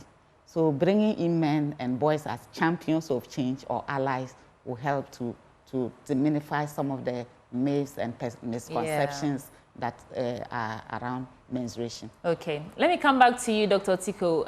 What's your position on the advocacy to remove taxes on sanitary pads or to just distribute them freely to girls in marginalized communities? And then you can add your final thoughts to Hello, it. can you hear me? Yes, I can hear you. Did you hear my question? Hello, can you hear me? I can hear you, Dr. Tiko. Please go ahead. Hello, the line is breaking. Can you hear me? I can hear you loud and clear. Can you hear me? I didn't hear what you said. Right. I was asking, what's your position on the advocacy to remove taxes on sanitary pads or to just distribute them freely to girls in marginalized communities? And then you can add your final words. Thank you. I don't agree with distribution of sanitary pads because it's not sustainable. We cannot keep giving it out for free. No government can do it, especially with the current situation we are in under the IMF and all of that. So what I am proposing is that, yes, the taxes should be removed, especially for producers in Ghana, and to support them to have the machines, to establish factories to start with in the various sectors, and then we can have it in the regions. And then we can put the girls or their parents on the leap. If you have a certain criteria of scoring and ranking, you'll be able to tell those who most need some things like that. So that if people can afford, those who can afford will not be given, like the child benefit allowance that is given to some parents outside the country. We can decide that we can give every child, especially every girl child, a certain allowance, either on the leap or on some government scheme, so that they don't need to sleep with anybody to be able to buy sanitary towels. Right. The other thing that we can also do is to ensure that with the education of the men, that, look, a girl can be your sister, they can be your child. And so instead of sleeping with them, for them to be able to get money to buy these essentials, give it to them and not sleep with them. Why can't men do that? Because that girl could be your child, and that girl could be somebody's wife one day. That girl could be a contributor to the development of Ghana. Okay. And if she gets involved in sex, she might get unwanted pregnancy or a sexually transmitted disease, which would curtail her dreams. And then parents must understand that no child has ever asked to be born. And so if you have a girl child, it's your responsibility to educate her about these things and how to take care of herself. There's nothing shy about sex. After all, you had sex to have the child. All so right. Why are you feeling shy to talk to the child about menstruation? It is something that is about all of us, because it is the woman that gives birth, and without menstruation, you can't give birth. There's nothing dirty about it. As Hannah talked about the dignity, it actually reminds us that you have become a woman, and this is your time to start preparing for motherhood. Thank you so much. So it's incumbent on the government to also make sure that the schooling, the teachers, the parents, all of us are involved, and to ensure that the girl child is the most important factor in this equation, because she becomes tomorrow's woman and tomorrow's leader. And if she's missing classes or getting involved in sex at this early age, then it means that we are losing out. And it is an indictment on the government and all of us.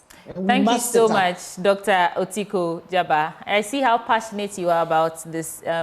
We do have to go, but Mohammed Tajuddin Abdullahi, the programs officer at Send Ghana, just joined us, and I want to let him bring us home.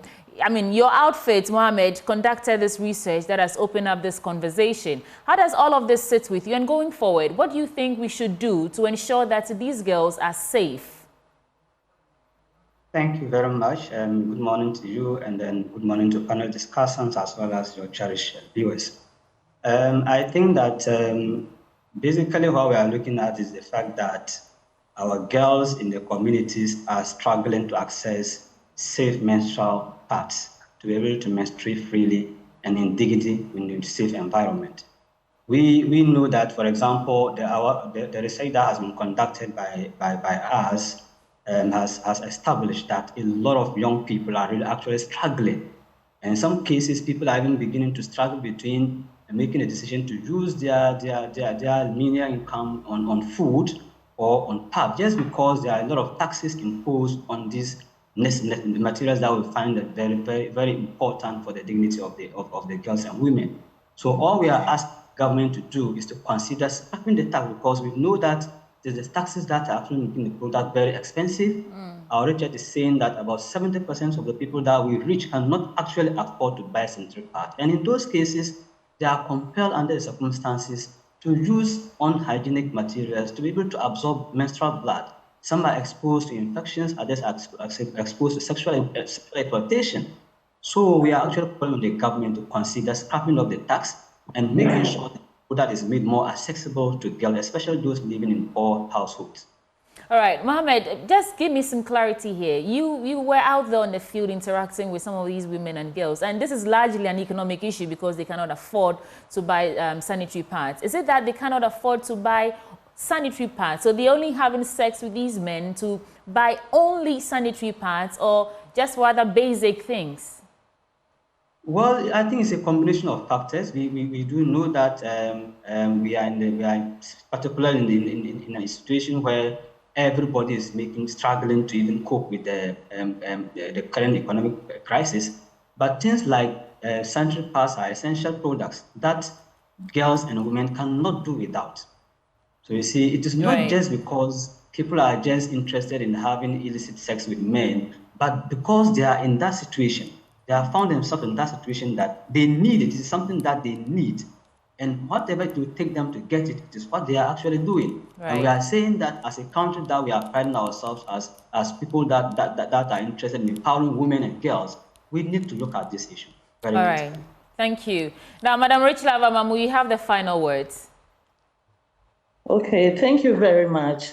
So I think we are also working things out with WASH projects so that at least the schools can be gender friendly, where when they put up washrooms, when they are putting up classroom blocks for the children, they can also add gender friendly washrooms where girls can also have the opportunity to change themselves. Even at our workplaces, we request they do that as well.